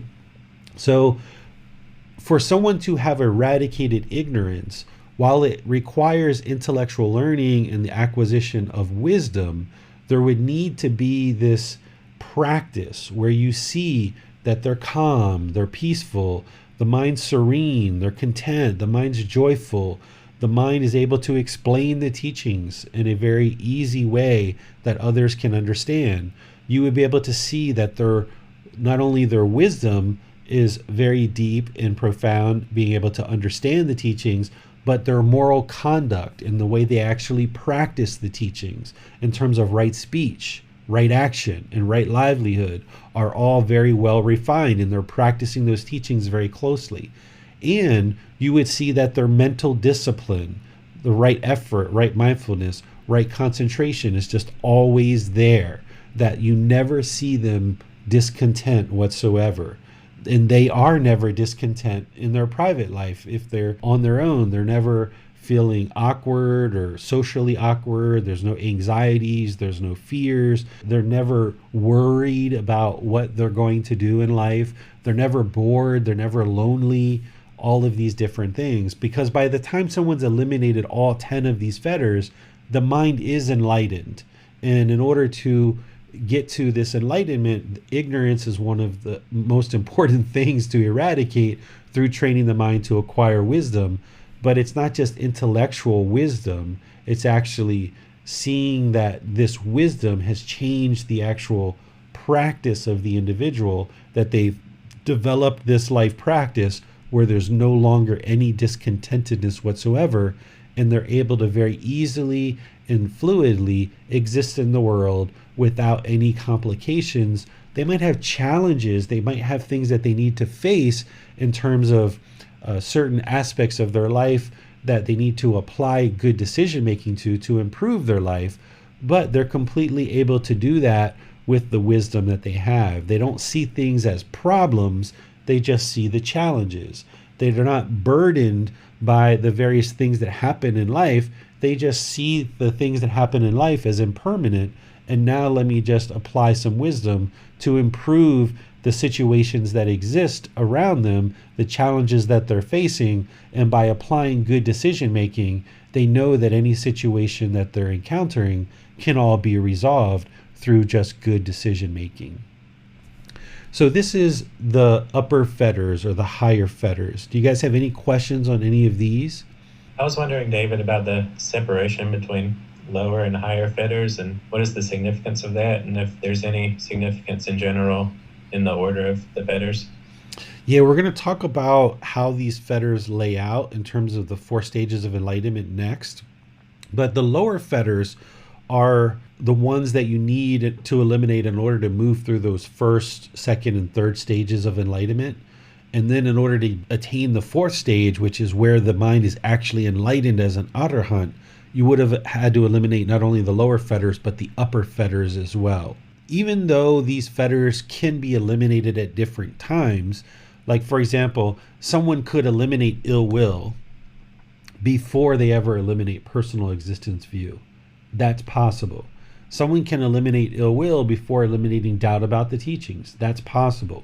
But in general, if you kind of track along this path in terms of progressing as they're laid out, it actually is quite helpful that if you eliminate personal existence view, and as you're doing that, you're working on doubt about the teachings and wrong grasp of behaviors and observances, these first 3 fetters need to be eliminated in order to get to the 1st stage of enlightenment. So if you focus on those primarily once you get into the jhanas and you focus on those first, then once you get those 3 eliminated, then it becomes easier to work on 4 and 5. But in reality, just like when you built your practice based on those core teachings of universal truths, 4 noble truths, eightfold path, 5 precepts, and developing meditation, you're kind of dialing in all that stuff at one time. You're not really working just on right speech. You're not working just on right action. You're kind of working on all this stuff at the same time early in practice. As you get into the jhanas and you start eliminating these 10 fetters, you're really kind of working on all of them at the same time to a certain degree. But you will benefit from really focusing on the grouping of lower fetters and upper fetters individually. And you'll even benefit once you see the next part that I'm going to talk about, where you can see how each of the stages of enlightenment group these fetters differently. If you kind of focus on them in those groupings, you'll find it a bit more straightforward to learn and practice that way. Thanks, David. Now let's get back to Bassam. Okay, there's a question here from Holly. She says, does the Buddha say anything about what happens when one escapes the cycle of rebirth? He, of course, talked about enlightenment and what he described as enlightenment. But in terms of once you attain enlightenment and die, he left that as an undeclared teaching of if there is any kind of afterlife or any kind of existence after you attain enlightenment and die, he left that as an undeclared teaching. Okay, thanks, teacher. No more questions for now. Yeah, so you've got to get to the point, Holly, where not only is there not craving for form or formless realm, but there's also not craving to know what's next after enlightenment. And one of the things that I've said before is that when you eliminate all this craving, not only the craving for form or formless, not only to know what's next after enlightenment, but even eliminating the craving for enlightenment itself, right? If someone craves enlightenment itself, then they're never going to attain it. So you need to get to the point where there's this goal, this objective, this interest to learn and practice to attain enlightenment and experience it. But there's not this longing with a strong eagerness, because as long as there's this longing and strong eagerness, even for enlightenment itself, the mind will never attain enlightenment. So this longing and strong eagerness to know what's next after enlightenment, if that exists in anybody's mind, that will actually inhibit them from actually experiencing enlightenment, because there's still this craving to know what's next. So the mind has to get to the point where it doesn't even care what's next. Not only have you eliminated the fear of death, but you don't even care what's next at the end of this life. That would be to eliminate any desire to know what's next after enlightenment. And one of the things that I share with people is that once you attain enlightenment and you're experiencing enlightenment, the mind is so peaceful, calm, serene, and content with joy. And that mind is like that permanently with no discontentedness whatsoever. The mind is so peaceful and you're experiencing so much peace in this present moment that you don't even care what's next. If there is anything next, right? The Buddha never shared it. So by focusing on the core teachings and training the mind to come into the present moment and experience this peaceful, calm, serene, and content mind with joy where there is no discontentedness, the mind is not only not going to fear death anymore, but it doesn't even care what's next, because if there is something next, it's either as good as what you're experiencing now in the enlightened mental state, which is peaceful, calm, serene, and content with joy with no discontentedness, or it's better. So we don't know what's next, or at least it's not something that I share. But if there is something next after enlightenment, it's either going to be as good or better. But you don't want to crave to know what's next, because as long as there's that craving, then there's going to not be enlightenment and there's going to be rebirth. So just wanted to add that on there for you. So now that we have a general understanding of these fetters and some of the things that we need to do in order to eliminate these fetters, which you're going to need to revisit all this stuff as you get closer and closer to the jhanas. But now that we understand it to this level of detail, let's go to the next part where we talk about the 4 stages of enlightenment. There's 4 stages, which are stream enterer, once returner, non-returner, and arahant. Arahant is enlightenment.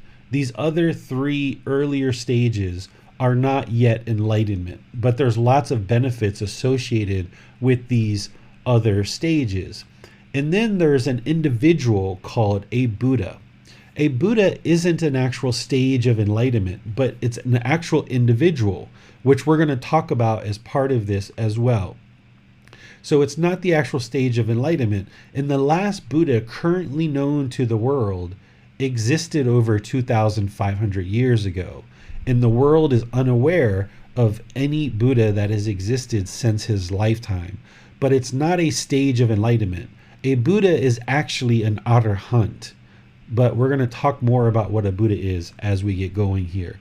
But let's look at each individual stage one by one. So this first stage of stream enterer. The first stage of stream enterer would have eliminated the 3 lower fetters.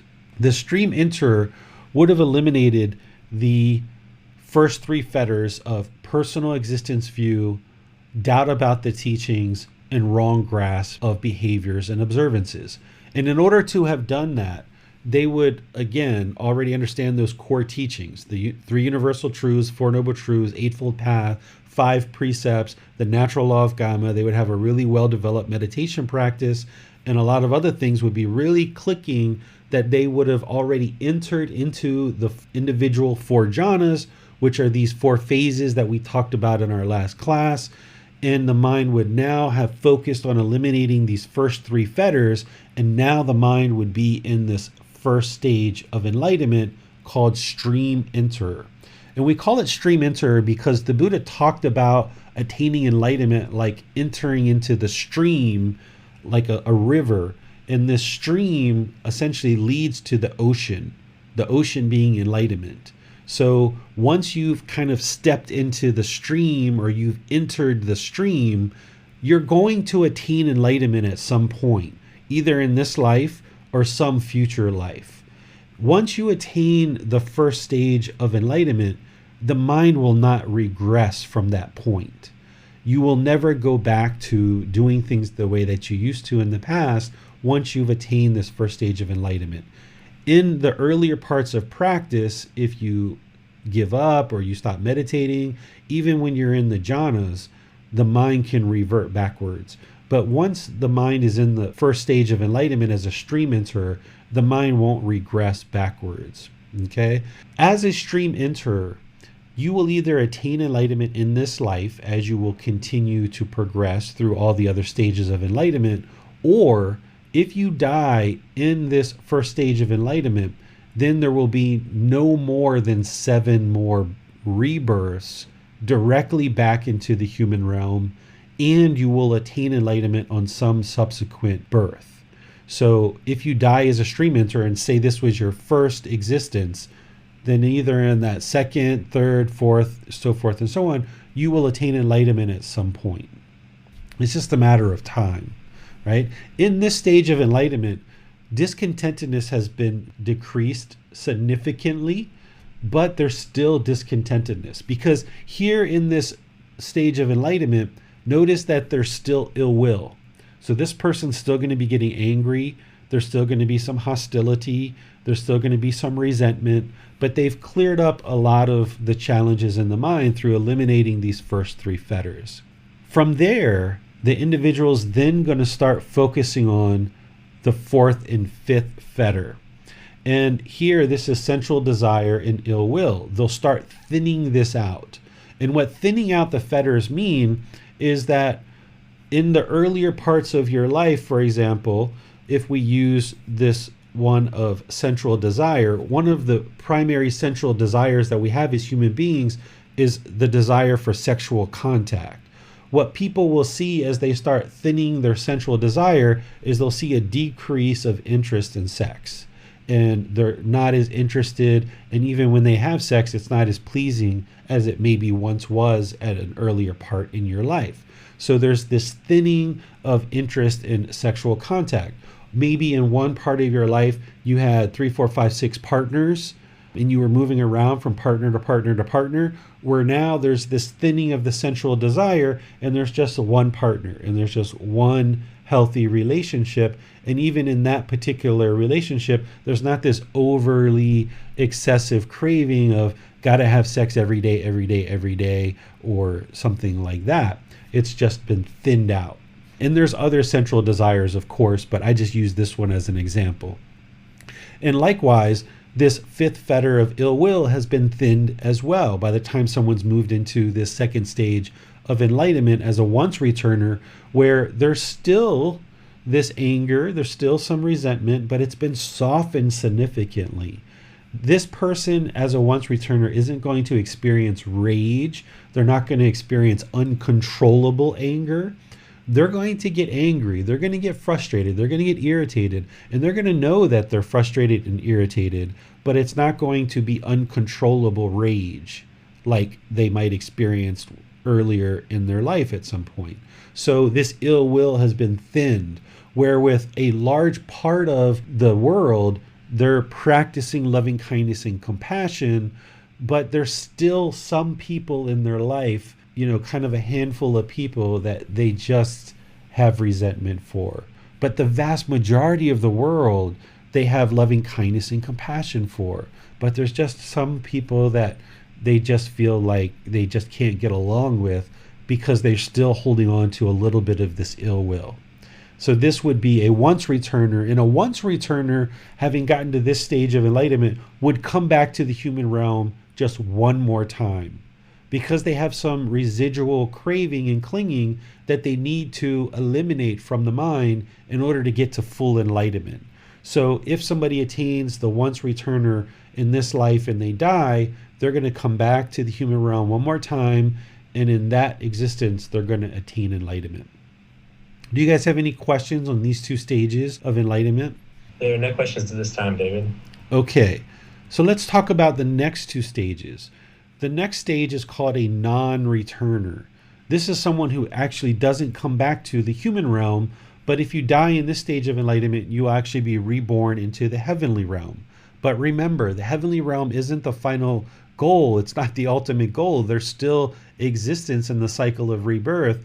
It's not the goal to actually attain the stage of non-returner and be reborn in heaven, but instead the goal is to attain enlightenment as an arahant. But a non-returner would have eliminated all the 5 lower fetters. all those 5 lower fetters will be completely obliterated from the mind. There's very little discontentedness whatsoever. And when it does occur, it's happening very infrequently and it's very minimal.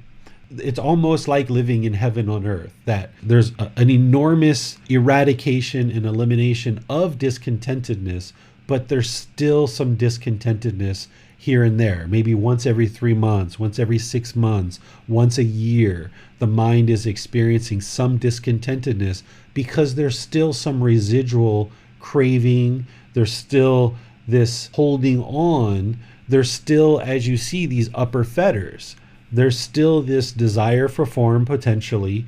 There's potentially desire for formless. There's still this conceit or arrogance, this judging, this measuring and comparing.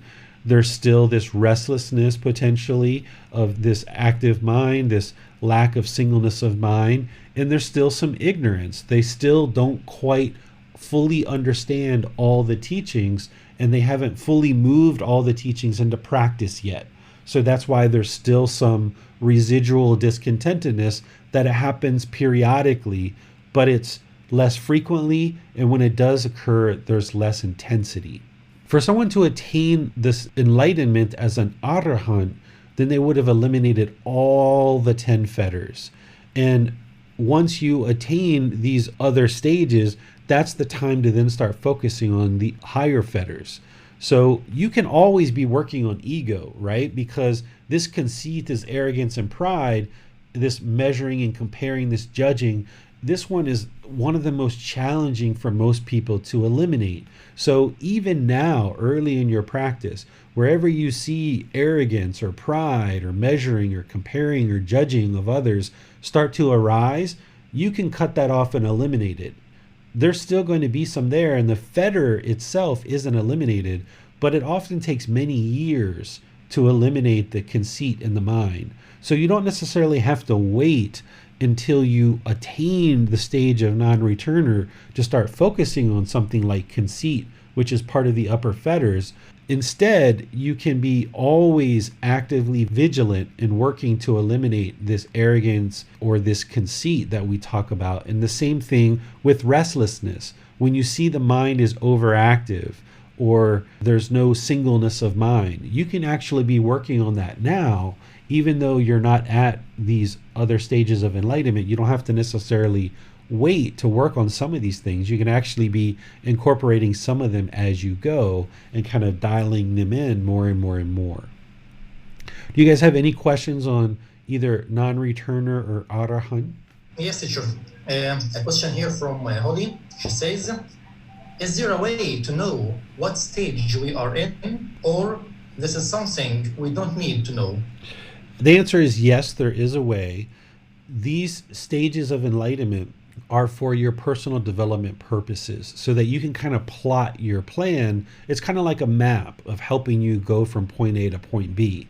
However, with that said, the mind is ill-equipped with trying to figure out for yourself, right, where you are on this path. Because the ego, this conceit, this arrogance, this pride, it doesn't get eliminated until the very upper stage, the highest stage of enlightenment. So that means all the way up until one attains enlightenment, there's essentially going to be arrogance, pride, measuring, comparing, all these kind of things. So the ego's kind of always there telling you that you're more enlightened than you really are. This is why a lot of times people get into the jhanas and they think they're actually in the first, second, third, or fourth stage of enlightenment, when in reality they're still in the jhanas, because the ego is kind of taken over this arrogance. So the individual themselves are ill-equipped to actually determine whether you are enlightened yourself or not.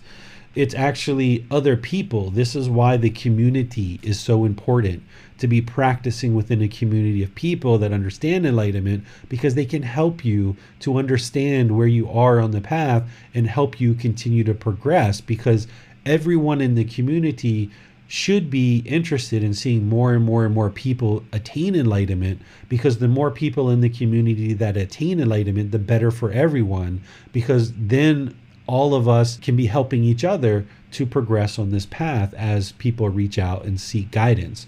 So trying to determine if you are enlightened yourself is really fraught with errors. And even when you know that you no longer experience discontentedness for 2, 3, 4 years, for example, I encourage people to never even consider yourself to be enlightened. Because as soon as you consider yourself to be enlightened, that's typically when the arrogance will come in, that's when the pride will come in, that's when the sluggish mind or complacency will come in. And if any of those things come in, then the mind's not enlightened, right? If there's sluggishness or complacency or there's arrogance or pride that, hey, look at me, I'm so enlightened, then the person's not enlightened. So in terms of helping you and using this as a resource, it's more of like plotting your steps and providing you a map, but you really need kind of like a GPS, so to speak, to traverse this path. And your teacher in the community is like your GPS to kind of help you as you reach out and you seek guidance. And teachers have training and understanding of how to determine if there is a self or not. Somebody that has a self would have somewhat of challenge to determine if there's still a self there or not. Someone who has ego would have a challenge to determine whether there's a self there or not. Someone who has ego might even have a challenge to determine if there's ill will or sensual desire there. So that's why self-assessment on this path is just fraught with errors, and why you need to involve other people on your path, like a teacher, and be part of a community so that we can ask you questions, we can observe you in practice, and your teacher can provide you guidance as you seek guidance to help you eradicate these. But most people will never actually tell you, like a teacher never will really tell you with full intention that you're actually enlightened. Because as soon as you convince yourself that you're enlightened, then that's when the arrogance and pride comes in. We sometimes tell people that they're actually enlightened just to see how their mind reacts. Because if somebody tells you you're enlightened and you get excited, then we know you're not enlightened. So sometimes teachers say things and we share things with you in order to see how the mind responds. And we won't actually say that you are enlightened. We might say things, well, it appears that you could be enlightened. And then we kind of observe how that person reacts to the situation of hearing that they're actually potentially enlightened. And if they become excited or they become arrogant or egotistical over a period of time, then we know that they're not enlightened yet, and that's something that we actually will help them work on. So us teachers will sometimes skillfully say things to try to uncover whether there's still a self there, or whether there's doubt about the teachings, or whether there's still sensual desire or ill will, or any of these fetters. We have ways of, without you even realizing what we're doing, to kind of test, so to speak. And we only do that out of loving kindness and compassion for the student and the practitioner. We only do that to help you because we're interested in seeing you progress on this path. And what a teacher is doing is essentially diagnosing whether there's still a self here, or whether there's still ill will, or whether there's still conceit or restlessness. And we're just kind of assessing whether these things still exist, because if they are, we would like to help you with teachings and guidance to eliminate those things so that you can attain enlightenment. And this is why a relationship with a teacher is so important, because you have to have trust and confidence in the teacher, because sometimes you're going to hear things from the teacher that your mind might not like. It might be disagreeable to you. If your teacher tells you, you know, you still have ego, you need to let go of that ego. There's too much arrogance there. And that might hurt you, especially if there's still ego there. That might actually hurt, but you're causing that pain yourself. The teacher's role is to provide you guidance, but this trust and this relationship that form over many years between the student and teacher is so important, because the teacher's job isn't to tell you all these pleasing things that just please your mind. The teacher's job is to help you root out all the uncomfortableness in the mind, because that uncomfortableness is what's keeping the mind in the unenlightened state.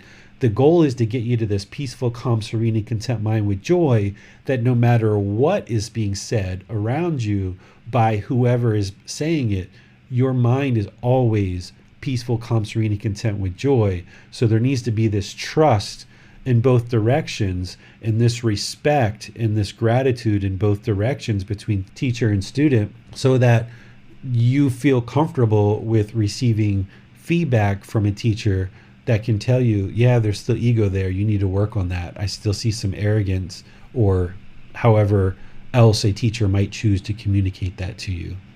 I had a quick question, David. Sometimes when we become very interested in the teachings, yet we still have ego, the teachings and the path can become a part of our identity and become a part of our ego in a sense. Do you have any questions on how to avoid this pitfall?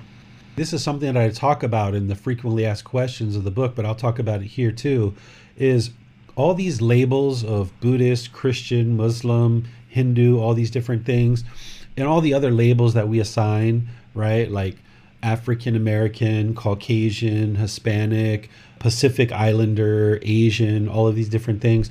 All these labels, gay, straight, bisexual, transgender, all these different things, Republican, Democrat, or whatever your political affiliations are in your country, so many different labels. All these labels do is they serve to bolster the self. They serve to create more and more of a self, because the mind starts identifying with these various labels. And what I suggest, and specifically with your question, James, about the teachings, is don't even consider yourself a Buddhist, right? If someone asks me sometimes if I'm Buddhist, sometimes I'll just say yes, just because it's easier for them to understand. But in reality, I don't even consider myself a Buddhist. And I don't think Gotama Buddha considered himself a Buddhist either, because the term Buddhist didn't even exist during his lifetime. It didn't exist until after his lifetime. So if we adopt this label of I am Buddhist, well, that I is the self. Or are you Buddhist? Well, there is no you, right? That's the self. So there is no I, there is no you, there is no me. That's just the mind holding on to these labels. So what I consider myself is just a practitioner of the teachings, of the Buddhist teachings. But in reality, if you ask me, I'll just say, I'm a human being. What are you? I'm just a human being, right? I'm not white.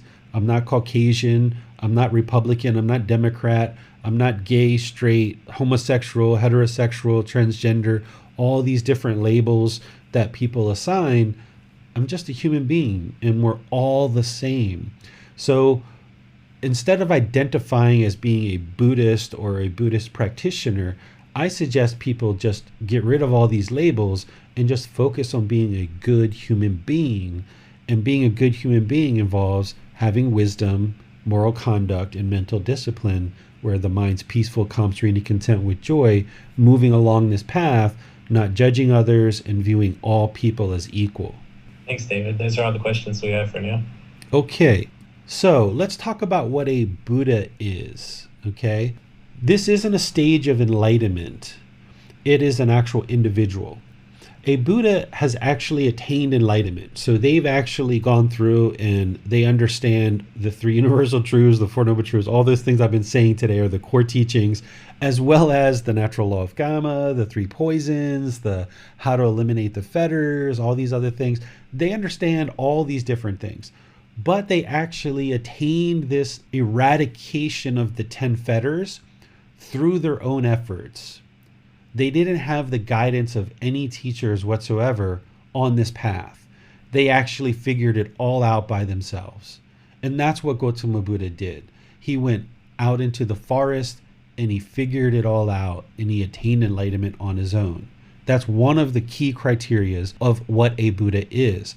Now, he did study with 2 teachers prior to going out on his own, but when he learned and became a teacher in the first teacher's teachings, he commented about how his mind was still discontent. Even though he had learned all that teacher's teachings and that teacher made him a teacher and he could actively teach that teacher's teachings, he commented that he said, my mind was still discontent even though I had learned everything that teacher taught me. And then he learned from a second teacher and he became a teacher of that teacher's discipline as well. And he said, but my mind was still discontent. So even though he had learned all these things, it never led to enlightenment from these two teachers. So then that's when he finally decided to go out on his own.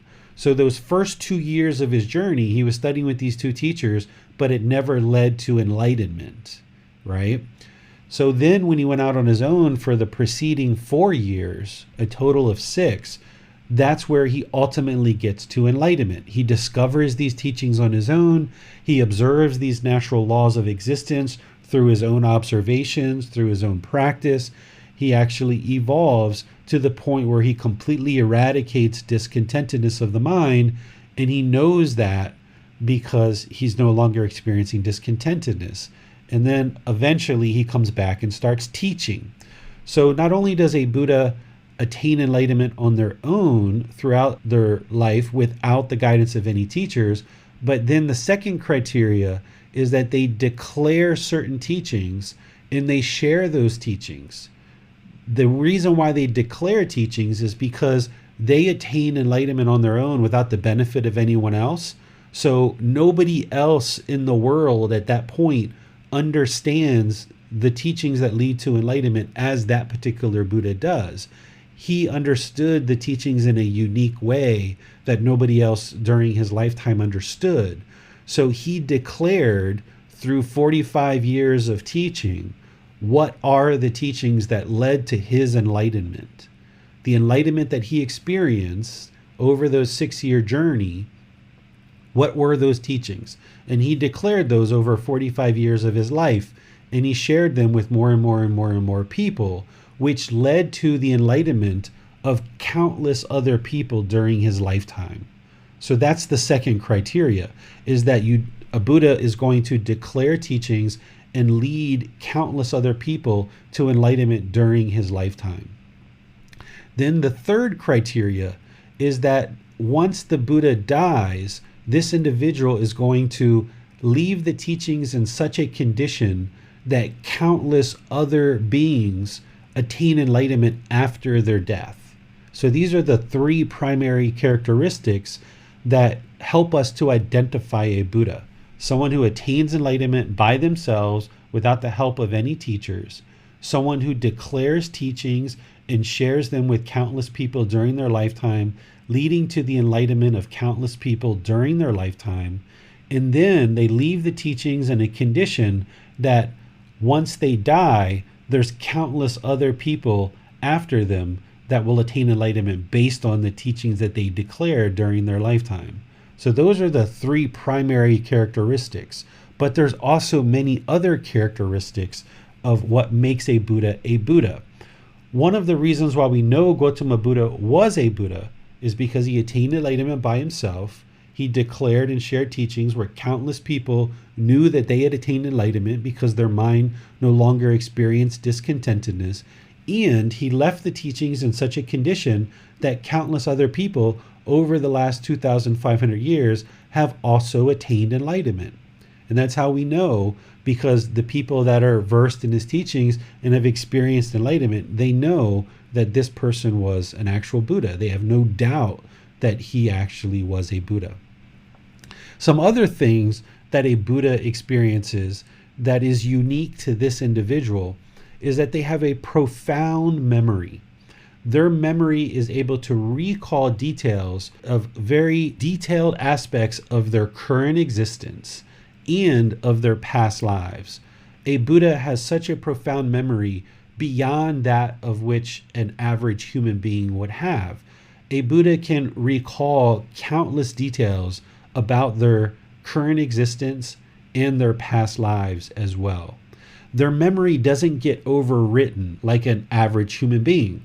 When you were growing up as a child and teenager, early adulthood, right now, there's kind of a blip of a memory perhaps here and there that you can recall from your childhood that you could talk about, but you wouldn't be able to explain countless details about your childhood right now or your previous lives because your memory gets overwritten. It's like a hard drive that once it gets to a certain capacity, it just gets overwritten and overwritten and overwritten, and you kind of have just a certain amount of capacity to actually remember.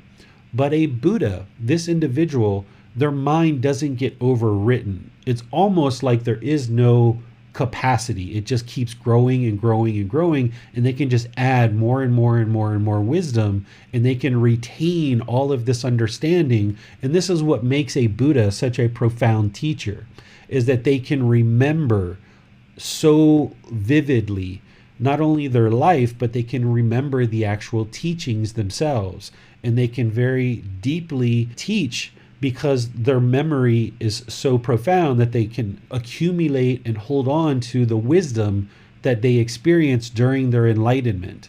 So as they progressed in their own enlightenment without the help of any teachers, they were acquiring more and more wisdom, and they're able to retain this wisdom and then share it in a very deep and profound way because they never get to a capacity in their mind. Essentially, this profound memory is actually what leads a Buddha to become a Buddha. A Buddha doesn't actually set out to become a Buddha.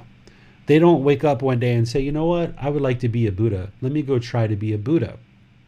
What ends up happening is the individual, when they embarked on their journey, like when the Buddha actually started learning and practicing the teachings with these two other teachers, he didn't know he was a Buddha at that time. That's the reason why he was seeking guidance with teachers, because he didn't know he was a Buddha. All he knew is that he had this highly discontent mind, and he was interested in solving that discontentedness. And he went to these two different teachers to try to solve the discontent mind, and it didn't solve it. And because nobody could give him the answers that he needed, that's why he went out on his own and embarked on his own journey. And eventually he discovered the teachings. And at that point, when his mind awakened to enlightenment, that's when he realized he was a Buddha and he had discovered it on his own. But prior to that time, he didn't know he was a Buddha.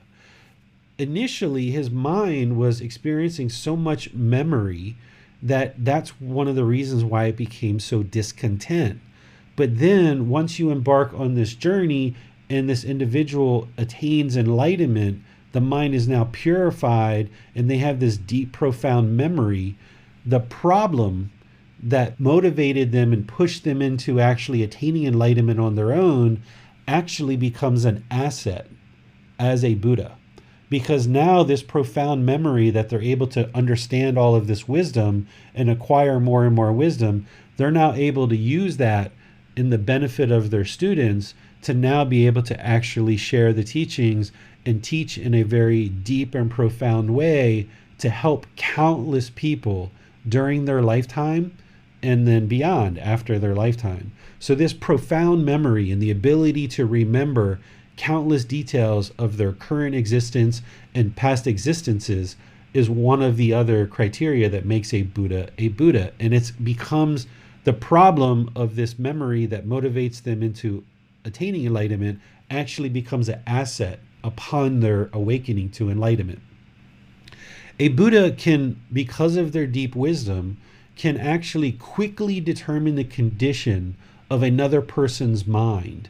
Through interacting with them, they can actually determine, is there loving kindness, is there compassion, is there sympathetic joy, is there equanimity, is there generosity, is there right view, is there right intention, right speech, right action, right on down the line, because they understand the teaching so well, and they had to eradicate all of these fetters and everything else on their own, that when they're in the presence of another person, they can very quickly observe whether this other person has certain defilements or certain unwholesome qualities, or whether they actually have wholesome qualities. And what a Buddha will do is they will provide teachings and guidance to help this person to improve the condition of the mind if this person asks for guidance. A Buddha is not going to go around and order people to practice his teachings. They're not going to push people or force people to practice their teachings. But once someone chooses to learn and practice with a Buddha, that Buddha will be able to very readily understand the mind of other people and then support them, encourage them, and help them to learn and practice the teachings. So essentially, this ability to assess somebody's mind it comes from a place of loving kindness and compassion, that they're interested in helping this person, not as a way of judging them or putting themselves above or below, because remember, a Buddha has eradicated that, an Arahant has eradicated that. They only assess people's minds and look at people's minds as a way to help them through loving kindness and compassion for all beings. But they would only do that if the person asked for guidance and support. During Gotama Buddha's lifetime, people didn't necessarily know he was a Buddha. Some people did, and as he taught more and more people started to know he was a Buddha. But early on, people didn't necessarily know he was a Buddha unless they had learned and practiced his teachings to attain enlightenment themselves.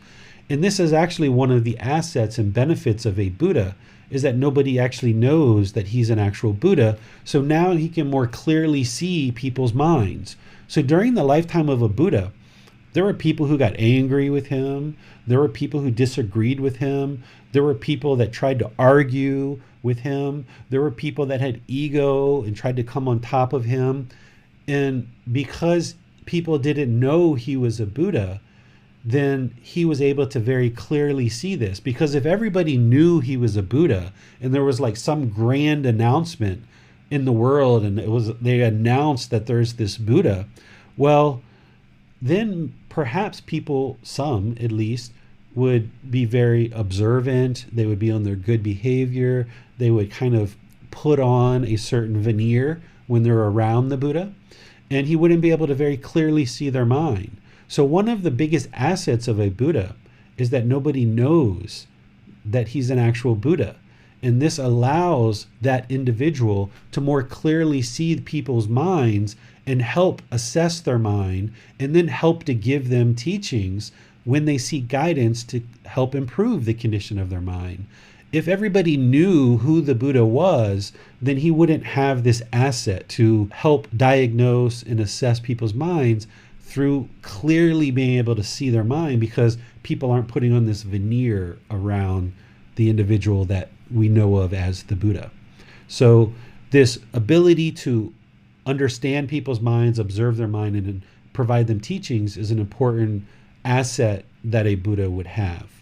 And then lastly, even though there's other criteria, this last one that I would like to share is a Buddha is a very deep practitioner of their own teachings.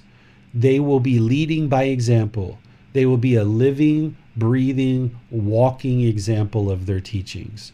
A Buddha will not teach everybody to do one thing and then do something completely opposite, right? They're not going to teach people what right speech is and then have wrong speech. They're not going to teach people to eliminate ill will and hostility and then have ill will and hostility. They're not going to teach people to eliminate arrogance and the ego and then have arrogance and ego, right? A Buddha is going to be a living, breathing, walking example of their teachings. And that's how people learn their teachings, is not only through their discourses and their guidance, but through observing this individual actually practicing the teachings, almost like an example or a role model. And that's one of the strongest ways that a Buddha will actually teach, is just by leading by example.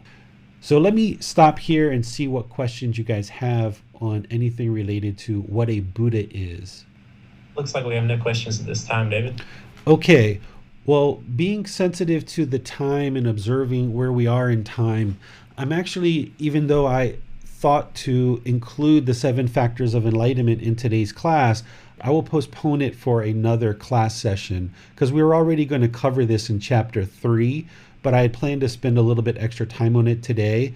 But considering the topics that we're discussing today, I'm seeing that I kind of bit off more than I could chew, that this is kind of like too much to talk about in just one class, is the 10 Fetters, the 4 stages of enlightenment, and the 7 factors of enlightenment, to the level of detail that I was interested in talking about these at. So I'm not attached, and hopefully you're not either, to the 7 factors of enlightenment and actually talking about those today. What I would rather do is just postpone that for another class where we can dive into those in more detail. So with that said, let me just at least advance the slide so that you can see what the 7 factors are. And you can see that these 7 factors, they're in chapter 3, and you can look at them there. But at some subsequent class, I'm going to teach the 7 factors of enlightenment to a more depth. And probably when we get into chapter 3, because that's only going to be about another 3 weeks from now, maybe 4 weeks from now, and I'll probably talk about it then. Okay? So, with that said, I will just thank you for joining today's class. Thank you and share my appreciation and gratitude for you taking the time and effort to learn these teachings and practice these teachings in your daily life. Because the more and more that you learn and practice all these teachings of the Buddha, the more peaceful, calm, serene, and content with joy that your mind will become, the less harm that you're going to be causing in the world, and the more peaceful that this world's going to become. I realize that these teachings of the Buddha are not necessarily easy to learn. They're also not necessarily easy to practice. Because if they were easy, everybody would already be enlightened and the entire world would be like heaven on earth, because there'd be all these enlightened beings walking around. But that's not where we are in the world. So I know that these teachings aren't easy to learn and they're not easy to practice. But they're also not difficult either. I wouldn't consider them difficult. There's definitely lots of effort. There's definitely lots of time that needs to be employed to learn these. There's definitely lots of energy that we need to expend in order to learn and practice these teachings. But with some dedication and some confidence, you can learn and practice these teachings. And even when we bite off something really big, like we did today, talking about the 10 Fetters and the 4 stages of enlightenment, and you might leave class thinking like, wow, there's just so much to learn here. Well, hopefully you see that as a positive, that, yeah, wow, there's a lot here that the Buddha taught over 45 years of teaching. So yeah, there's a lot to learn. There's a lot to understand. There's a lot to reflect on, and there's a lot to practice. But in doing so, it's going to gradually improve the condition of the mind and gradually improve your life. And this can actually be really fun. It can be really enjoyable to learn, because no matter how old we are in our life, we often sometimes think that, I've got this thing figured out. I remember at age like 25, 28, I kind of thought that I had this life kind of figured out. And what I soon realized as life went forward is I really didn't have much figured out at all. And it can be pretty refreshing to kind of be in kindergarten again, or to be in 1st grade or 3rd grade again, and just focus on the basics. So that's what we're going to do starting next Sunday, is we're going to start in chapter 1 of this book, Developing a Life Practice. And what you're going to start seeing is you're going to start seeing daily posts in the Facebook group, Daily Wisdom, Walking the Path with the Buddha. In fact, those daily posts have started today, where every day you're going to see a black image where it talks about the group learning program, and I'm going to be posting a section of this book in the Facebook group. And today what I'm started posting is the preface from the book. So what I would suggest from this point is that you read the preface of the book if you haven't already done that. And you take the time this week to learn the preface, and you start reading chapter 1 as well.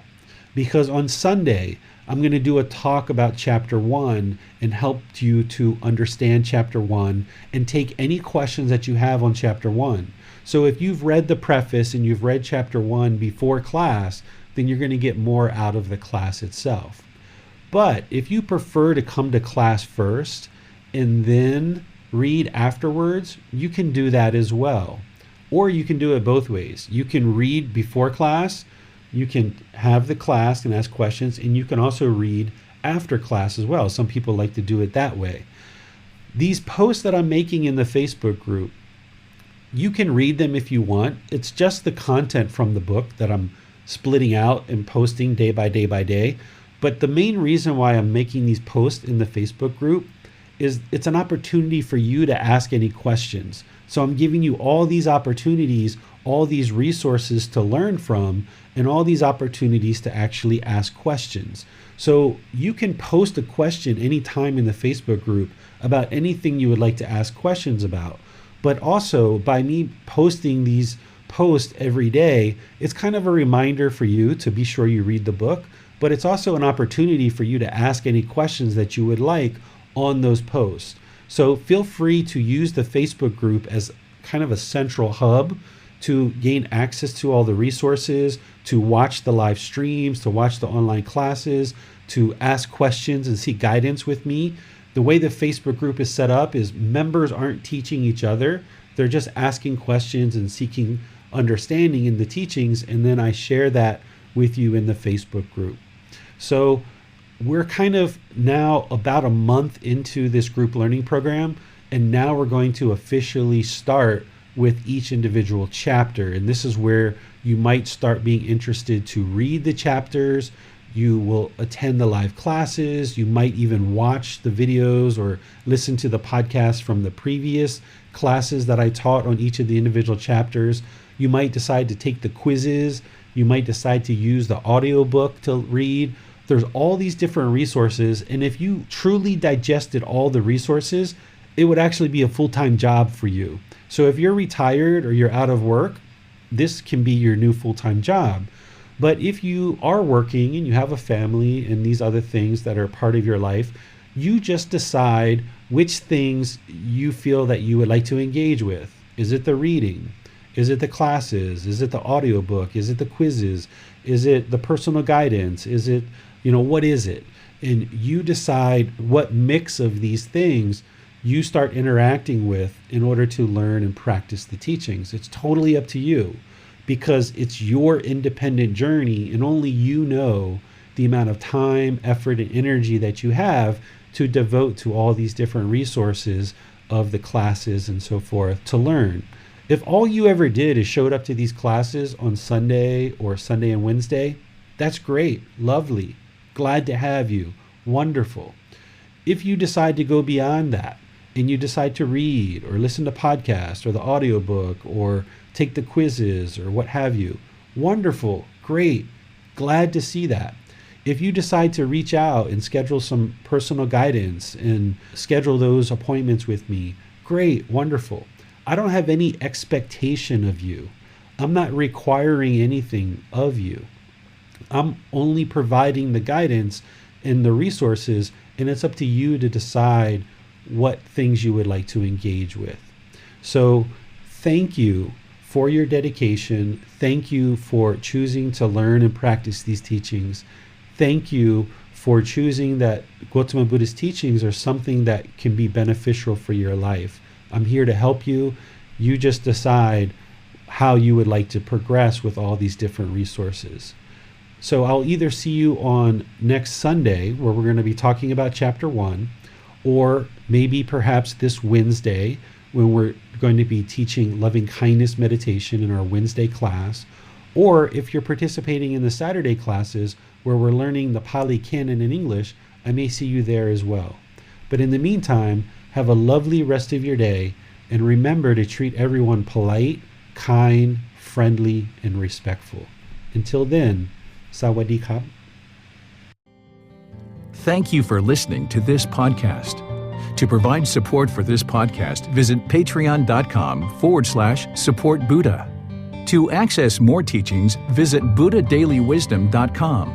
There, you will discover a full range of courses, retreats, and online resources to assist you on the path to enlightenment. Remember to establish a daily, consistent meditation practice, along with learning and practicing these teachings. A well-developed meditation practice is the foundation in which to train the mind to attain enlightenment.